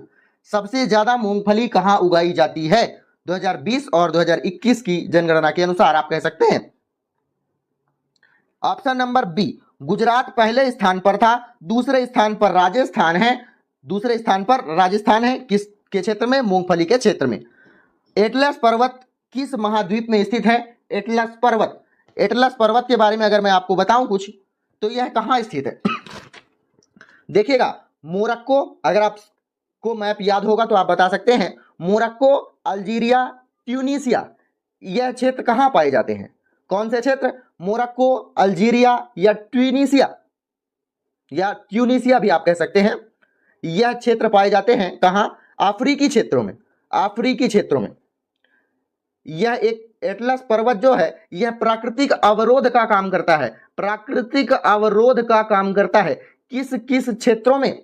भूमध्य सागरीय तट और सहारा रेगिस्तान के मध्य यह प्राकृतिक अवरोध का काम करता है। ध्यान रखिएगा, काफी बार पूछा जाता है। भूमध्य सागरीय तट और सहारा रेगिस्तान के मध्य यह प्राकृतिक अवरोध के रूप में काम करता है। अगले प्रश्न की ओर बढ़ते हैं। अगला प्रश्न है, सुंदरवन निम्नलिखित में से किस प्रकार के वन है? उष्णकटिबंधीय शुष्क पतझड़ वन है, अल्पाइन वन है, उपोष्ण चीड़ वन है या तटीय या ज्वारीय वन है? इसका सही उत्तर होगा कि जो सुंदरवन है यह तटीय या ज्वारीय वन है। सुंदरवन कहाँ पाया गया है? सुंदरवन कहाँ स्थित है? यह भारत और बांग्लादेश में स्थित है। भारत और बांग्लादेश में यह स्थित है। कहाँ? बांग्लादेश में। यह किस नदी पर डेल्टा के निर्माण से बना है? किस नदी के डेल्टा के निर्माण से बना है? प्रमुख रूप से यह गंगा और ब्रह्मपुत्र नदी के डेल्टा के स्थान पर बना है। यहाँ किस जानवर का आवास पाया जाता है? यहाँ सबसे ज्यादा रॉयल बाघ पाए जाते हैं। रॉयल बाघ सबसे ज्यादा यहाँ पाया जाता है, या फिर आप कह सकते हैं संरक्षित किया गया है। रॉयल बाघ जो है यह विलुप्त प्रजातियों में से एक है। विलुप्त प्रजातियों में से एक है रॉयल बाघ। जो सुंदरवन है इसे यूनेस्को के द्वारा विश्व धरोहर के रूप में भी शामिल किया गया है। विश्व धरोहर के रूप में भी सुंदरवन को शामिल किया गया है, आपको याद रखना है। अगले प्रश्न की ओर बढ़ते हैं। अगला प्रश्न है 90 ईस्ट रिज निम्नलिखित में से कौन से महासागर में स्थित है? 90 ईस्ट रिज कहाँ स्थित है? हिंद महासागर में स्थित है। हिंद महासागर को दो भागों में आप नाम से जान सकते हैं, पूर्वी हिंद महासागर और पश्चिमी हिंद महासागर। चलिए अब अगले प्रश्न की ओर बढ़ते हैं। अगला प्रश्न है भारत में पवन ऊर्जा क्षमता के संबंध में निम्नलिखित में से कौन सा कथन सही नहीं है? भारत पवन ऊर्जा के संबंध में कौन सा स्थान रखता है? पूरे विश्व में 5वां स्थान रखता है। अब बताइए कौन सा कथन सही नहीं है? भारत में पवन ऊर्जा क्षमता में महत्वपूर्ण वृद्धि हुई है, क्या यह बात सही है या नहीं है? गुजरात में देश की कुल पवन ऊर्जा क्षमता का लगभग 22% है। याद रखिए आप कि अगर आपको एक्यूरेट डाटा दे दिया जाता है इतने बड़े प्रश्नों में, अक्सर वही ऑप्शन गलत होता है, लेकिन आपको ऑप्शन समझ के बताना है। वर्ष 2021 में तमिलनाडु की पवन ऊर्जा क्षमता देश की कुल क्षमता का लगभग 24% है। पवन ऊर्जा क्षमता में मध्य प्रदेश देश का तीसरा स्थान रखता है, क्या यह बात सही है या नहीं? यही ऑप्शन आपका गलत है, 5वां स्थान रखता है। मैंने आपको पहले भी बताया है। महत्वपूर्ण वृद्धि हुई है, बिल्कुल सही है। गुजरात में भारत का लगभग 22% पवन ऊर्जा से ही क्षमता उत्पादन होती है। 2021 में तमिलनाडु से 24% होती थी, बिल्कुल सही है यह ऑप्शन। अगला प्रश्न क्या कहता है? एशिया में निम्नलिखित में से कौन सा देश स्थल रुद्ध या लैंडलॉक देश नहीं है? नेपाल, थाईलैंड, लाओस या भूटान? कौन सा नहीं है? नेपाल लैंडलॉक है या नहीं? थाईलैंड, लाओस या भूटान? इसका सही उत्तर होगा थाईलैंड। थाईलैंड लैंडलॉक देश नहीं है। यह चारों ओर से स्थल मध्य से नहीं घिरा हुआ है, आप समझ सकते हैं। बताइए, मैं आपसे अभी पूछ लेता हूं, पवन ऊर्जा से संबंधित सबसे अधिक पवन ऊर्जा भारत में किस राज्य में उत्पादित होती है? पवन ऊर्जा सबसे अधिक तमिलनाडु में उत्पादित होती है, उसके बाद गुजरात में होती है, उसके बाद महाराष्ट्र में होती है। अगर आपसे कभी पूछा जाए 1, 2, 3 तो आप बताना है आपको तमिलनाडु में, गुजरात में और महाराष्ट्र में। चलिए दोस्तों अगले प्रश्न की ओर बढ़ते हैं। अगला प्रश्न है भारत छोड़ो आंदोलन किस तिथि को शुरू किया गया था? भारत छोड़ो आंदोलन ऑप्शन है आपके पास 6 अगस्त 1942, 9 अगस्त 1942, 10 अगस्त 1942 या फिर 7 अगस्त या 6 अगस्त। आपको सही उत्तर बताना है। इसका सही उत्तर होगा ऑप्शन नंबर बी, 9 अगस्त 1942। अगर मैं आपसे पूछूं कि इसको शुरुआत कहां से की गई थी? 9 अगस्त 1942 को बंबई से इसकी शुरुआत की गई थी। बंबई कहां पड़ता है? महाराष्ट्र से इसकी शुरुआत की गई थी। इसकी शुरुआत होने के अगले ही दिन भगत सिंह, महात्मा गांधी जो प्रमुख बड़े नेता थे उन्हें गिरफ्तार कर लिया गया था। अगर मैं आपसे पूछूं कि भारत छोड़ो आंदोलन के समय उस समय पर भारत के वायसराय कौन थे, तो उनका नाम था लॉर्ड लिनलिथगो। लिनलिथगो उनका पूरा नाम था। लॉर्ड लिनलिथगो भारत के वायसराय थे। नाम से स्पष्ट है कि प्रमुख रूप से भारतीयों की क्या मांग रही होगी? भारत में ब्रिटिश शासन की समाप्ति, भारत छोड़ो आंदोलन, भारत छोड़कर आप भाग जाओ। अगर आपसे मैं अभी पूछ दूं कि भारत छोड़ो आंदोलन में भारत छोड़ो का नारा किसने दिया था? भारत छोड़ो का नारा किसने दिया था? आपको उत्तर याद होना चाहिए, यूसुफ के द्वारा दिया गया था। इनका पूरा नाम था यूसुफ मेहरली। भारत छोड़ो आंदोलन में करो या मरो, डू और डाई का नारा किसके द्वारा दिया गया था? महात्मा गांधी के द्वारा ही। और महात्मा गांधी के द्वारा ही भारत छोड़ो आंदोलन की शुरुआत की गई थी 9 अगस्त 1942 को। आपको याद रखना है। अगले प्रश्न की ओर बढ़ते हैं। अगला प्रश्न है पोथी पढ़ पढ़ जगमुआ, पंडित भाया न कोय, ढाई अखर प्रेम का, पढ़े सो पंडित होए कबीरा, पढ़े सो पंडित होए। तो मैंने आपको बताया कि कबीरा मैंने बीच में बोला ही। इसका सही उत्तर होगा कबीर दास जी के द्वारा यह पंक्ति लिखी गई है। पोथी पढ़ जगमुआ पंडित भया न कोय, ढाई आखर प्रेम का पढ़े सो पंडित होय। कबीर दास जी के बारे में अगर मैं आपको बताऊं तो यह सबसे प्रभावशाली संतों में से एक थे। इनकी कविता आम लोगों की समझ में आसानी से आ जाती थी। इनके गुरु का नाम क्या था? इनके गुरु का नाम था स्वामी रामानंद। रामानंद इनके गुरु थे, स्वामी रामानंद। अगले प्रश्न की ओर बढ़ते हैं। अगला प्रश्न क्या कहता है? विजयनगर साम्राज्य की स्थापना किस वर्ष हुई थी? 1336 एडी या फिर ईसा पूर्व, 1236 ईसा पूर्व, 1436 ईसा पूर्व या 1316 ईसा पूर्व। विजयनगर साम्राज्य की स्थापना कब से कब तक मानी जाती है? दक्कन के पठार पर विजयनगर साम्राज्य बसा हुआ था। 1336 ईस्वी से लेकर 1672 ईस्वी तक यह साम्राज्य चला है। इस साम्राज्य में 4 वंश का विस्तार हुआ। कौन कौन से वंश का? पहला वंश था संगम वंश। संगम वंश पहला वंश था। सालुव वंश दूसरा वंश था। सालुव वंश दूसरा वंश था। तलुव वंश तीसरा वंश था। तलुव वंश तीसरा वंश था और अरविंदु वंश चौथा वंश था। अरविंदु वंश, ठीक है। संगम वंश के जो प्रमुख या महान शासक थे उनका नाम था देवराय द्वितीय, और तलुव वंश के जो प्रमुख और महान शासक थे उनका नाम था कृष्णदेवराय। ठीक है, आपको याद रखना है कि कब से कब तक विजयनगर साम्राज्य का विस्तार हुआ था? 1336 से लेकर 1672 तक। अगले प्रश्न की ओर बढ़ते हैं। अगला प्रश्न है, चंपारण सत्याग्रह के दौरान नील की खेती किस नाम से पहचानी जाती थी? चंपारण सत्याग्रह कब हुआ था? चंपारण सत्याग्रह महात्मा गांधी का प्रमुख और पहला सत्याग्रह था। भारत में 1915 में महात्मा गांधी आए। कहां से? दक्षिण अफ्रीका से। 1917 में पहला सत्याग्रह महात्मा गांधी जी के द्वारा किया गया चंपारण सत्याग्रह। गांधी के नेतृत्व का यह पहला सत्याग्रह था। आपको याद रखना है। तिनकठिया पद्धति के विरोध पर, नील की खेती के विरोध पर, आप कह सकते हैं तिनकठिया पद्धति के विरोध पर यह सत्याग्रह किया गया था। तिनकठिया पद्धति कौन थी? 20 भाग में से 3 भाग, जो टोटल किसी जमीन का 20 भाग किया जाए और 20 भाग में से 3 भाग जो बचे, 20 भाग में से 3 भाग अपने पास रखें और 17 भाग पर नील की खेती की जाए। इस तरह से एक कठोर नियम ब्रिटिश के द्वारा बनाया गया था। उस नियम का विरोध चंपारण सत्याग्रह में किया जा रहा था। तिनकठिया पद्धति मैंने आपको बताया ही। अगले प्रश्न की ओर बढ़ते हैं। अगला प्रश्न क्या कहता है? परमहंस मंडली की स्थापना किस राज्य में हुई थी? परमहंस मंडली की स्थापना उड़ीसा में, बंगाल में, महाराष्ट्र में या बिहार में? परमहंस मंडली की स्थापना कब की गई थी? परमहंस मंडली की स्थापना 1849 में की गई थी। यह प्रमुख रूप से एकेश्वरवाद पर विश्वास करते थे। एकेश्वरवाद अर्थात एक ही भगवान पर विश्वास करते थे। आप कह सकते हैं एकेश्वरवाद पर।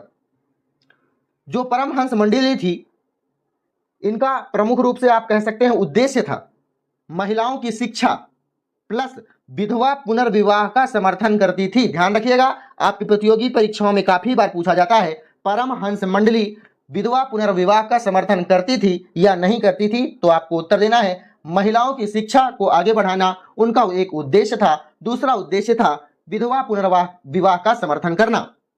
महाराष्ट्र के जो प्रमुख युवा शिक्षित थे, जो ब्राह्मण थे, वह इस मंडली में शामिल हुए थे।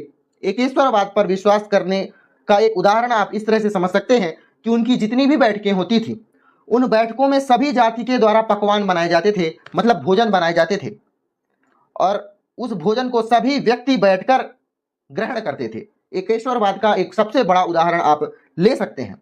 महाराष्ट्र के जो ब्राह्मण पंडित थे, पंडित शिक्षित वर्ग के लोग इस पर निवास करते थे। आप कह सकते हैं परमहंस मंडली पर। अगला प्रश्न है, तहकीक ए हिंद किताब किसके द्वारा लिखी गई थी? तहकीक ए हिंद, इसका सही उत्तर क्या होगा?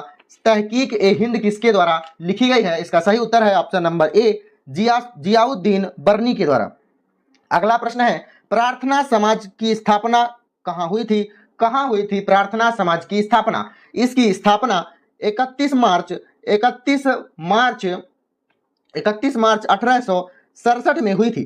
कहाँ, किस स्थान पर हुई थी? इसका सही उत्तर होगा महाराष्ट्र में। यह भी एकेश्वरवाद पर विश्वास करते थे। यह भगवान का अवतार नहीं मानते हैं प्रार्थना समाज के लोग। मूर्ति पूजा पर विश्वास नहीं करते हैं, अर्थात आप कह सकते हैं। आत्माराम पांडुरंग के द्वारा प्रार्थना समाज की स्थापना की गई थी। किसके द्वारा? आत्माराम पांडुरंग के द्वारा।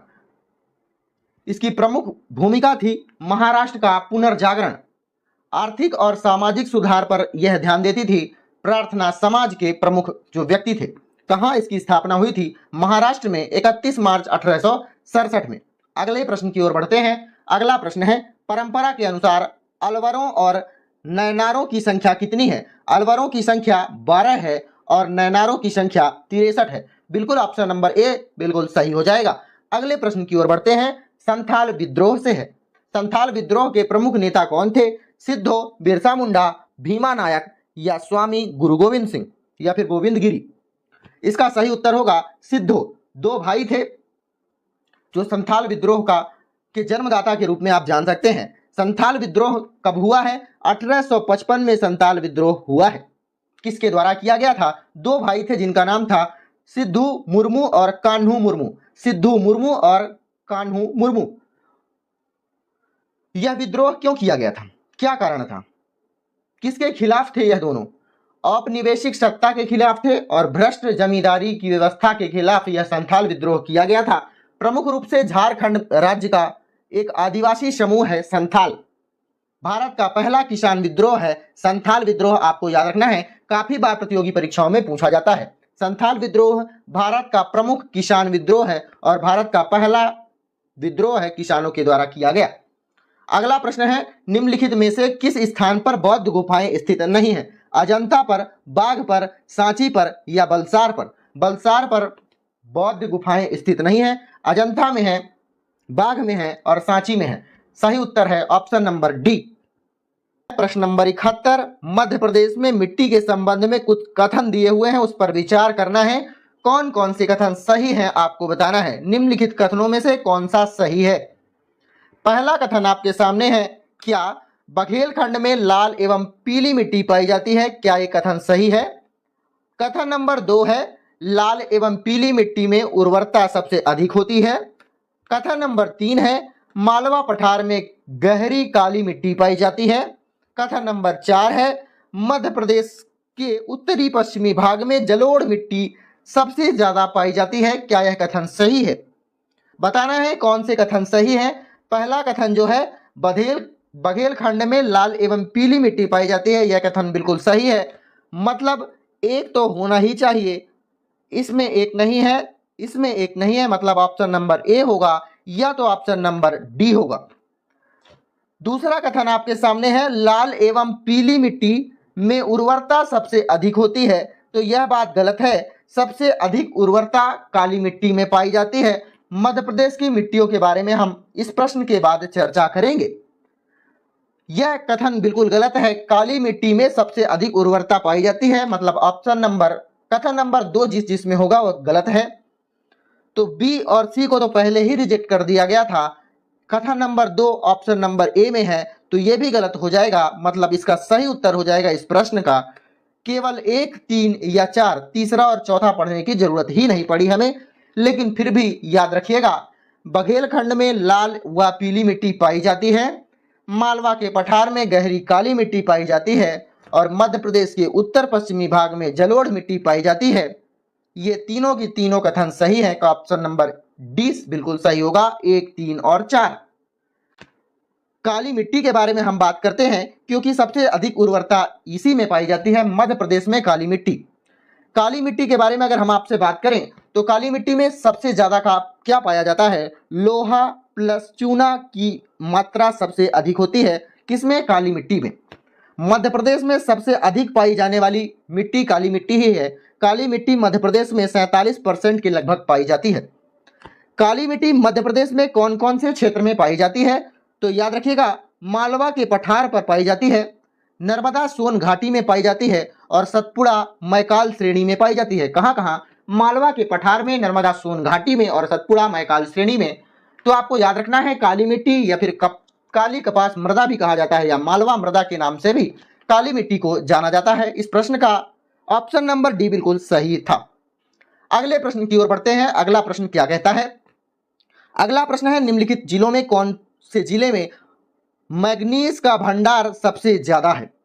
बालाघाट, नीमच, सागर या दमोह सबसे ज्यादा मैग्नीज कहां पाया जाता है? इसका सही उत्तर होगा ऑप्शन नंबर ए, बालाघाट में सबसे ज्यादा मैग्नीज पाया जाता है। चलिए अगले प्रश्न की ओर बढ़ते हैं। अगला प्रश्न है प्रश्न नंबर 73। निम्नलिखित में से कौन सा कथन मध्य प्रदेश की जलवायु के संबंध में सही नहीं है? मतलब 3 कथन सही होंगे, 1 कथन गलत होगा। पहला कथन आपके सामने है, शीत ऋतु में उत्तरी भागों में तापमान दक्षिणी भागों की तुलना में कम हो जाता है। मतलब शीत ऋतु में जो मध्य प्रदेश के उत्तरी भागों का तापमान होता है वह कम होता है कंपेयर टू दक्षिणी भाग के। क्या यह कथन सही है या गलत है?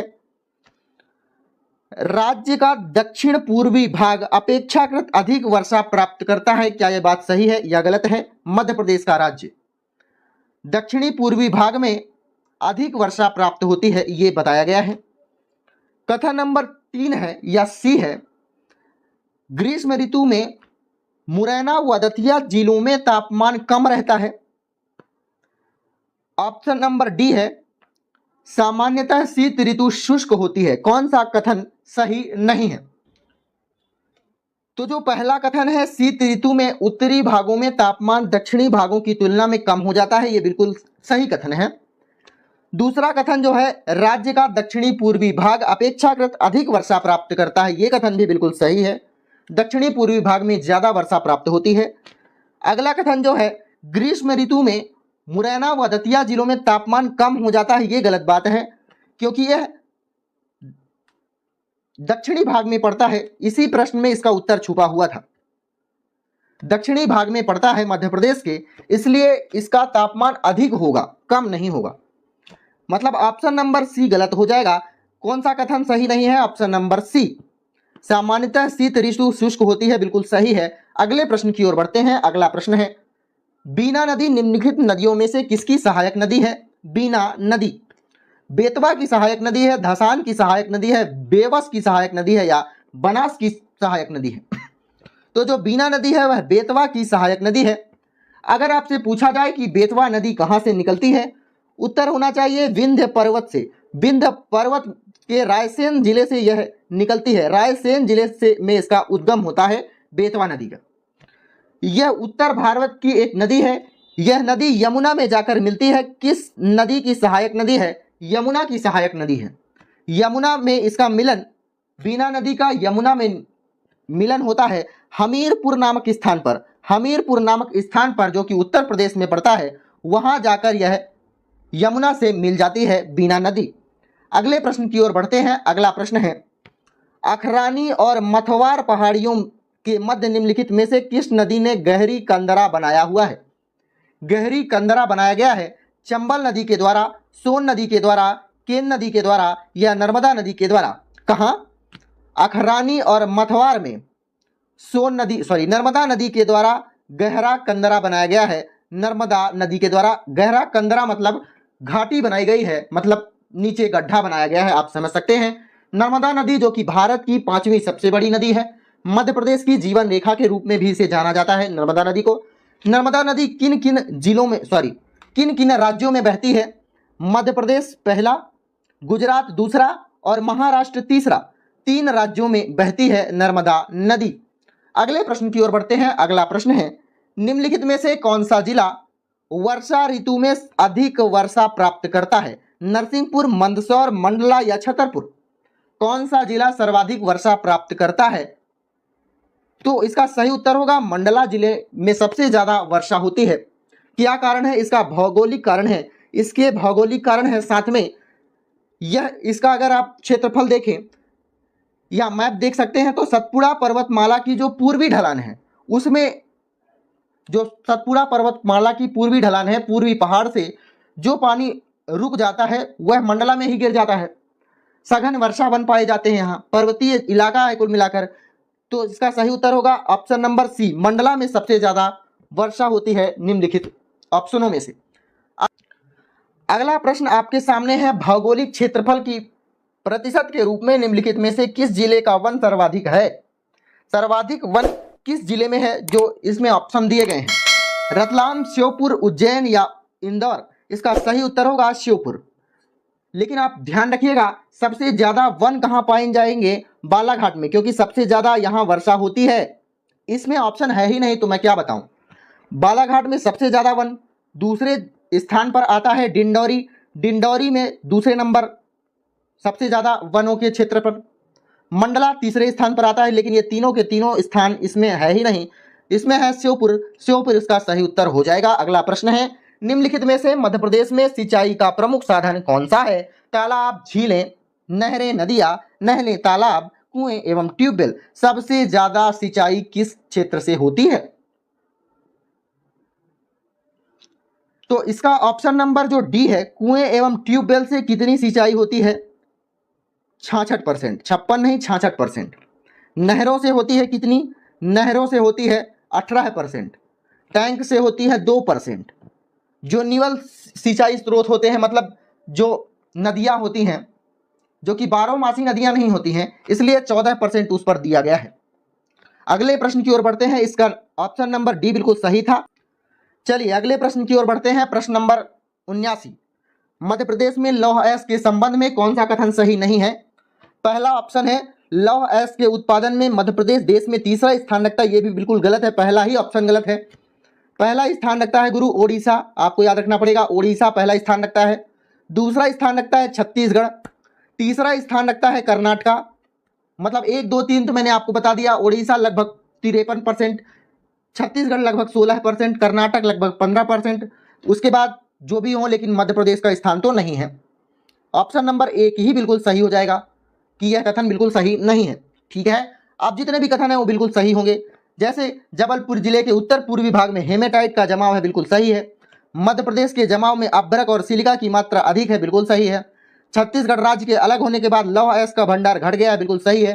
छत्तीसगढ़ दूसरे नंबर पे आ गया है, मध्य प्रदेश का स्थान बिल्कुल हट गया है। अगले प्रश्न की ओर बढ़ते हैं। अगला प्रश्न है, निम्नलिखित सिंचाई परियोजनाओं और उनके स्थानों में से कौन सा युग्म गलत है? एक तरफ आपके दिया हुआ है सिंचाई परियोजना, दूसरा है जिला। क्या बरना नदी, बरना सिंचाई परियोजना रायसेन जिले में है? बिल्कुल सही है या गलत है? कोलार परियोजना सीहोर में है। सुक्का परियोजना बैतूल में है। पुनासा परियोजना खंडवा में है। कौन सा कथन बिल्कुल गलत है? कौन सा ऑप्शन गलत है? तो बरना परियोजना रायसेन में है, बिल्कुल सही है। कोलार परियोजना सीहोर में है, बिल्कुल सही है। सुक्ता परियोजना बैतूल में, ये बिल्कुल गलत है। सुक्ता परियोजना बैतूल में न होकर छिंदवाड़ा में है, छिंदवाड़ा में पड़ता है सुक्ता परियोजना, और पुनासा परियोजना खंडवा में है। ये बिल्कुल ऑप्शन सही है। ऑप्शन नंबर सी इसका गलत हो जाएगा। अगले प्रश्न की ओर बढ़ते हैं। प्रश्न नंबर 81 प्रश्न है, भारत के राष्ट्रपति की क्षमादान की शक्ति किस अनुच्छेद में बताई गई है? अनुच्छेद 72, अनुच्छेद 71, अनुच्छेद 73 या अनुच्छेद 74। भारत के राष्ट्रपति के पास क्षमादान की शक्ति होने के साथ साथ प्रविलंबन की शक्ति है। किसी भी सजा में छूट दिला सकता है, कि भी किसी भी सजा को में विराम लगा सकता है। मतलब अगर सजा है 10 साल की तो 5 साल की सजा वह करवा सकते हैं, अथवा निलंबन की शक्ति भी उनके पास होती है। तो बताना है कि क्षमादान की शक्ति किस अनुच्छेद में दी गई है। संविधान के अनुच्छेद 72 में राष्ट्रपति के पास जो क्षमादान की शक्ति है उसका वर्णन किया गया है।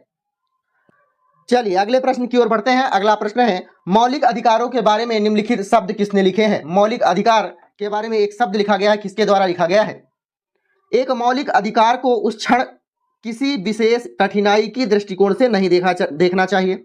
मतलब संविधान में मौलिक अधिकार दिया गया है तो यह एक कठिनाई नहीं है। जो संविधान में लिखा गया है उसे एक ऐसी चीज की स्थिति में देखनी चाहिए कि संविधान में स्थायी रूप से बनाना चाहते हैं, क्योंकि मौलिक अधिकारों को इतना आसानी से हम हटा नहीं सकते हैं। तो संविधान में एक रूप से स्थायी रूप में हम बनाना चाहते हैं, इसलिए इसे मौलिक अधिकार को बनाया गया है। यह किसके द्वारा लिखा गया है? यह पंडित जवाहरलाल नेहरू के द्वारा कहा गया है। चलिए अगले प्रश्न की ओर बढ़ते हैं। अगला प्रश्न है, भारतीय संविधान का कौन सा अनुच्छेद राष्ट्रपति के महाभियोग से संबंधित प्रावधानों का प्रावधान करता है? अनुच्छेद 53, अनुच्छेद 73, अनुच्छेद 61 या अनुच्छेद 72। अनुच्छेद 53 में बात है संघ की कार्यकारी शक्ति के बारे में, संघ की कार्यकारी शक्ति के बारे में। अनुच्छेद 73 में भी वही बात है, संघ की कार्यकारी शक्ति का विस्तार दिखाया गया है, विस्तार बताया गया है कि संघ के कार्यकारी शक्ति का कितना विस्तार हो सकता है। अनुच्छेद 72 में तो मैंने आपको पहले भी बताया कि क्षमादान करने की शक्ति जो है राष्ट्रपति के पास अनुच्छेद 72 में बताई गई है, अर्थात इसका उत्तर होगा ऑप्शन नंबर सी, अनुच्छेद 61। इसमें राष्ट्रपति के महाभियोग के बारे में बात की गई है। अगर मैं आपसे पूछूं कि राष्ट्रपति को महाभियोग लगाना है, राष्ट्रपति के ऊपर महाभियोग लगाना है, तो राष्ट्रपति को कितने दिन पहले सूचित करना पड़ेगा? जी हाँ, आप ध्यान से सुन रहे हैं। आपको जानना है कि अगर राष्ट्रपति के ऊपर महाभियोग हमको लगाना है तो राष्ट्रपति को ही सूचित करना पड़ेगा। कितने दिन पहले? 14 दिन पहले उसे बताना पड़ेगा कि हम आपके ऊपर महाभियोग लगाने जा रहे हैं।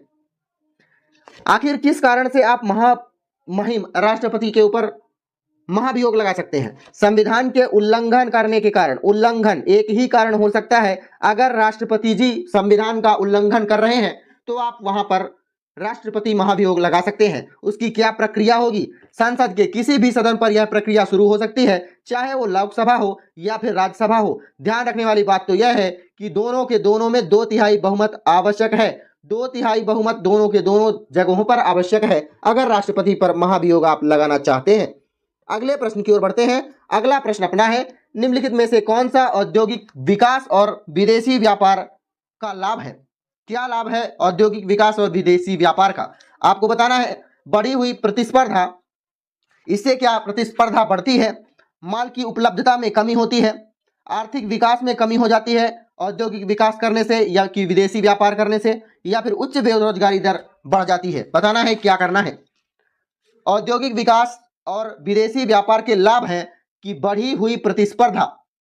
अगर हम विदेशी व्यापार कर रहे हैं, विदेशी व्यापार हम कर रहे हैं तो प्रतिस्पर्धा बढ़ती है। अगर व्यापार ज्यादा बढ़ेगा तो प्रतिस्पर्धा बढ़ेगी ही बढ़ेगी। प्रतिस्पर्धा बढ़ने का क्या क्या फायदा होता है? बेहतर दक्षता होती है, बेहतर दक्षता बढ़ जाती है अपने पास, गुणवत्ता ज्यादा बढ़ जाती है, गुणवत्ता बढ़ती है, और नवाचार बहुत ज्यादा होता है। नवाचार, नई नई चीजों को हम बनाने का प्रयत्न करते हैं। औद्योगिक विकास और विदेशी व्यापार से प्रतिस्पर्धा बढ़ती है, साथ साथ बेहतर दक्षता बढ़ती है, गुणवत्ता बढ़ती है, नवाचार होता है, वस्तुओं की उपलब्धता में कमी नहीं होनी चाहिए अगर आप विदेशी व्यापार करना चाहते हैं। अगर आप विदेशी व्यापार कर रहे हैं और वस्तुओं में उपलब्धता कम हो गई तो आर्थिक विकास में कमी आएगी, व्यापार में घाटा होगा। इसका सही उत्तर क्या है? ऑप्शन नंबर ए, बढ़ी हुई प्रतिस्पर्धा। अगले प्रश्न की ओर बढ़ते हैं। अगला प्रश्न है, किस वर्ष रिजर्व बैंक का राष्ट्रीयकरण किया गया था? 1949, 1935, 1969 या 1992? रिजर्व बैंक आरबीआई के बारे में अगर मैं आपसे कहूं कि इसके क्या क्या कार्य हैं? मौद्रिक नीति जारी करना, बैंकिंग प्रणाली का नियंत्रण करना, सब इन्हीं के कार्य हैं। यह मौद्रिक नीति जारी करती है, बैंकिंग प्रणाली का नियंत्रण करती है। आरबीआई की स्थापना कब हुई है? आरबीआई अधिनियम आया है 1934 में। 1934 में आरबीआई अधिनियम आया है। उसके जस्ट एक साल बाद क्या है, 1 जनवरी 1935 में आरबीआई की स्थापना हुई है। स्थापना कब हुई है? 1935 में। लेकिन राष्ट्रीयकरण कब किया गया है? इसका ऑप्शन नंबर ए होगा 1949 में। 1 जनवरी 1949 में आरबीआई का राष्ट्रीयकरण किया गया है। अगले प्रश्न की ओर बढ़ते हैं। अगला प्रश्न है, भारतीय संविधान के किस अनुच्छेद के अनुसार भारत का राष्ट्रपति किसी उच्च न्यायालय के न्यायाधीश को एक न्यायालय से दूसरे न्यायालय में स्थानांतरित कर सकता है? यह राष्ट्रपति के पास अधिकार होता है। अनुच्छेद 222 के तहत, अनुच्छेद 287 के तहत, अनुच्छेद 230 के तहत या फिर अनुच्छेद 237 के तहत। तो हाई कोर्ट का नियंत्रण है 227 में, हाई कोर्ट पर नियंत्रण कर सकता है राष्ट्रपति एक हिसाब से। 230 में अगर आपसे कभी पूछा जाए तो प्रांतीय अधिकारों में कर्तव्य का निर्धारण, जो प्रांतीय अधिकारी होते हैं उनके क्या क्या कर्तव्य होते हैं उसका निर्धारण करता है 230। लेकिन इस प्रश्न का सही उत्तर होगा कि न्यायाधीशों, उच्च न्यायालय के न्यायाधीश को एक न्यायालय से दूसरे न्यायालय में स्थानांतरित कर सकता है राष्ट्रपति अनुच्छेद 222 के तहत।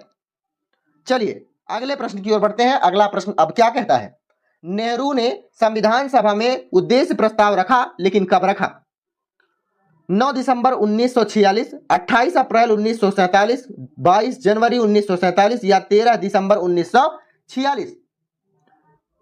तो इस प्रश्न का सही उत्तर होगा उद्देश्य प्रस्ताव कब रखा गया?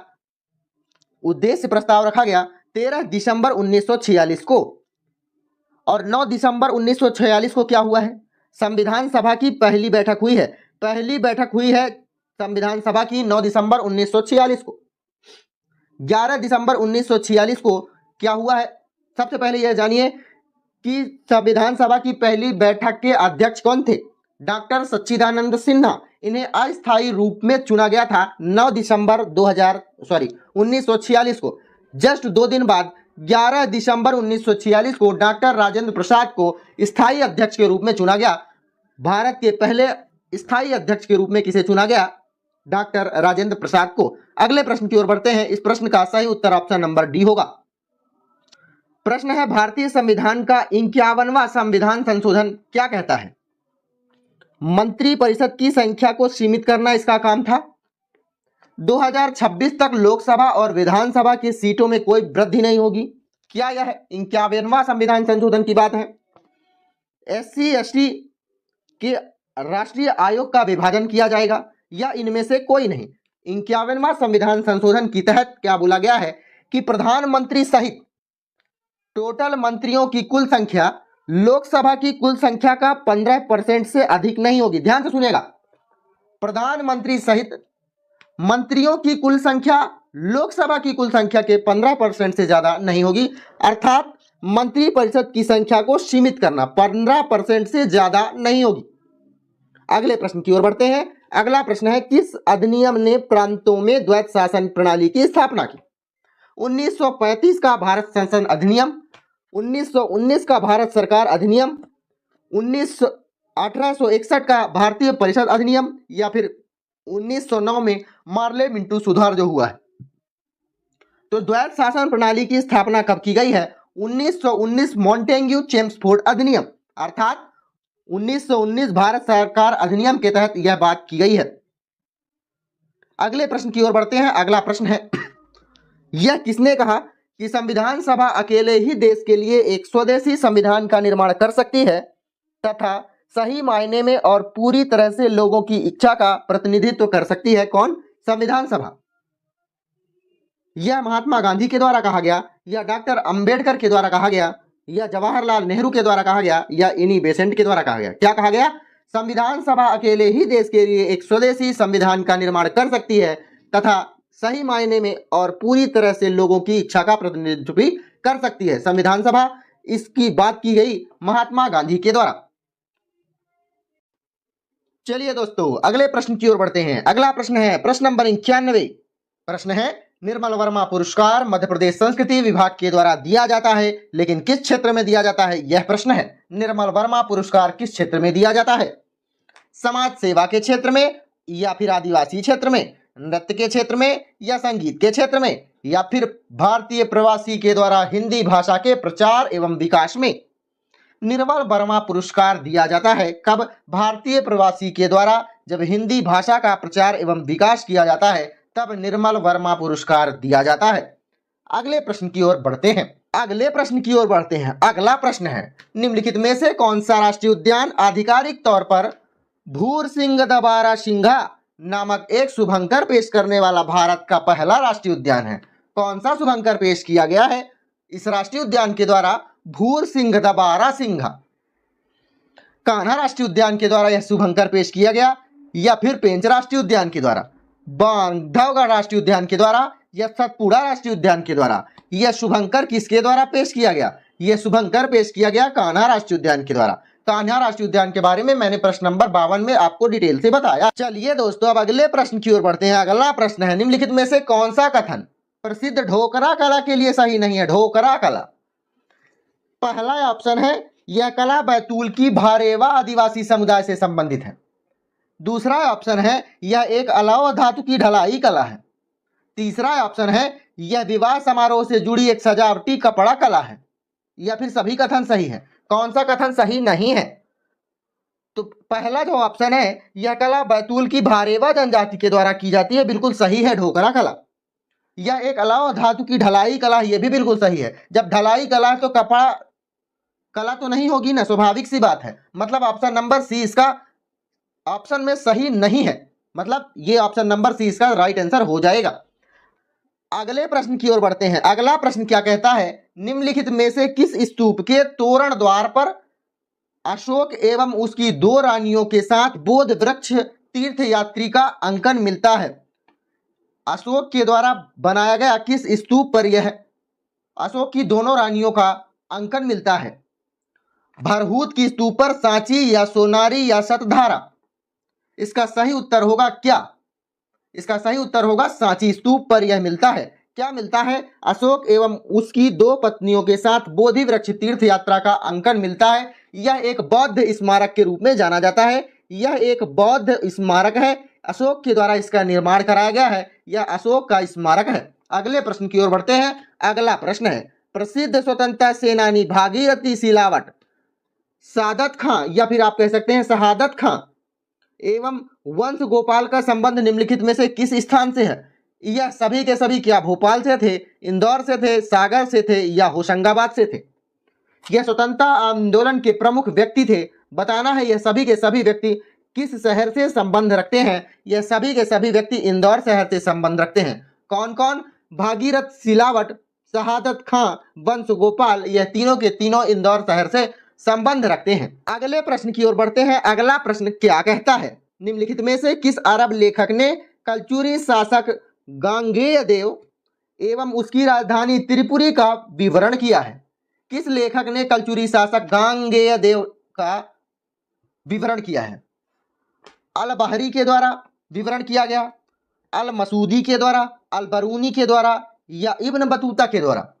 गांगेय देव की राजधानी त्रिपुरी का वर्णन किया गया है किस किस लेखक के द्वारा? अल बरूनी लेखक के द्वारा। यह एक अरब इतिहासकार थे, इनके द्वारा गांगेय देव एवं उनकी राजधानी त्रिपुरी के बारे में वर्णन किया गया है। अगले प्रश्न की ओर बढ़ते हैं। अगला प्रश्न है, निम्नलिखित में से कौन सा युग्म गलत है? अर्थात 3 युग्म सही होंगे, एक ही गलत होगा। पहला युग्म जो है, साकेत रामायण कला संग्रहालय कहाँ है? ओरछा में, क्या ये बात सही है? प्रेमचंद्र सृजन पीठ कहाँ है? उज्जैन में, क्या ये बात सही है? मुक्तिबोध सृजन पीठ सागर में है, क्या ये बात सही है? या फिर तुलसी शोध संस्थान भोपाल में है? कौन कौन सी बातें बिल्कुल सही हैं? मैं आपको बता दूं, साकेत रामायण कला संग्रहालय ओरछा में है, बिल्कुल सही है। प्रेमचंद्र सृजन पीठ उज्जैन में है, बिल्कुल ये भी बात सही है। मुक्तिबोध सृजन पीठ सागर में है, ये भी बात सही है। और अंतिम है, तुलसी शोध संस्थान भोपाल में ना होकर यह चित्रकूट में उपस्थित है। यह भी सीएम मध्य प्रदेश में है, एमपी में है। कहां? चित्रकूट में है तुलसी शोध संस्थान। अगले प्रश्न की ओर बढ़ते हैं। क्या है प्रश्न? प्रश्न है, पंडित द्वारिका प्रसाद मिश्र निम्नलिखित में से किस समाचार पत्र के प्रमुख संपादक थे? कौन? पंडित द्वारिका प्रसाद मिश्र। यह मध्य प्रदेश के सीएम भी थे। मध्य प्रदेश के 2 बार सीएम थे। कितनी बार? 2 बार। मध्य प्रदेश का लौह पुरुष कहा जाता है पंडित द्वारिका प्रसाद मिश्र को। एमपी का लौह पुरुष किसे कहा जाता है? प्रश्न में पूछा जाता है। पंडित द्वारिका प्रसाद मिश्र को। इन्होंने 1921 में अपनी पहली कविता लिखी। 1921 में इन्होंने पहली कविता लिखी। आपको बताना है कमेंट बॉक्स में कि इस कविता का क्या नाम था। पंडित द्वारिका प्रसाद मिश्र। प्रश्न क्या है गुरु? प्रश्न पर आते हैं। पंडित द्वारिका प्रसाद मिश्र निम्नलिखित में से किस समाचार पत्र के प्रमुख संपादक थे?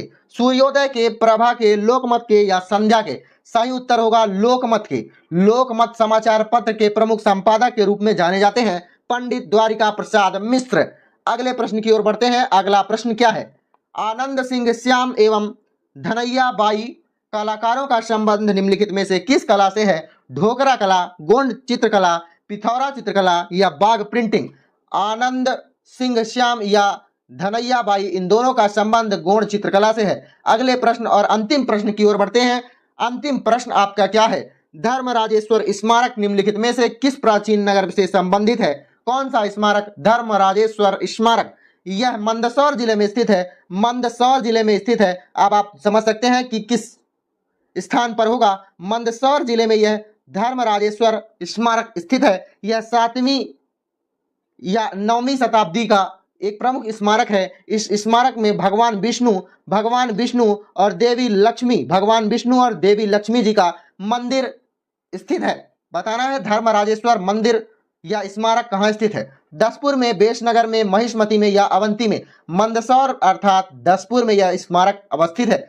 यह वीडियो श्रृंखला आपको अच्छी लगी या नहीं लगी, आपको कमेंट बॉक्स में बताना है। अगर आपको यह वीडियो अच्छी लगी है तो वीडियो को लाइक, कमेंट, शेयर, सब्सक्राइब करिएगा, अपने दोस्तों तक शेयर करिएगा। धन्यवाद। मिलते हैं किसी अन्य पेपर्स को लेकर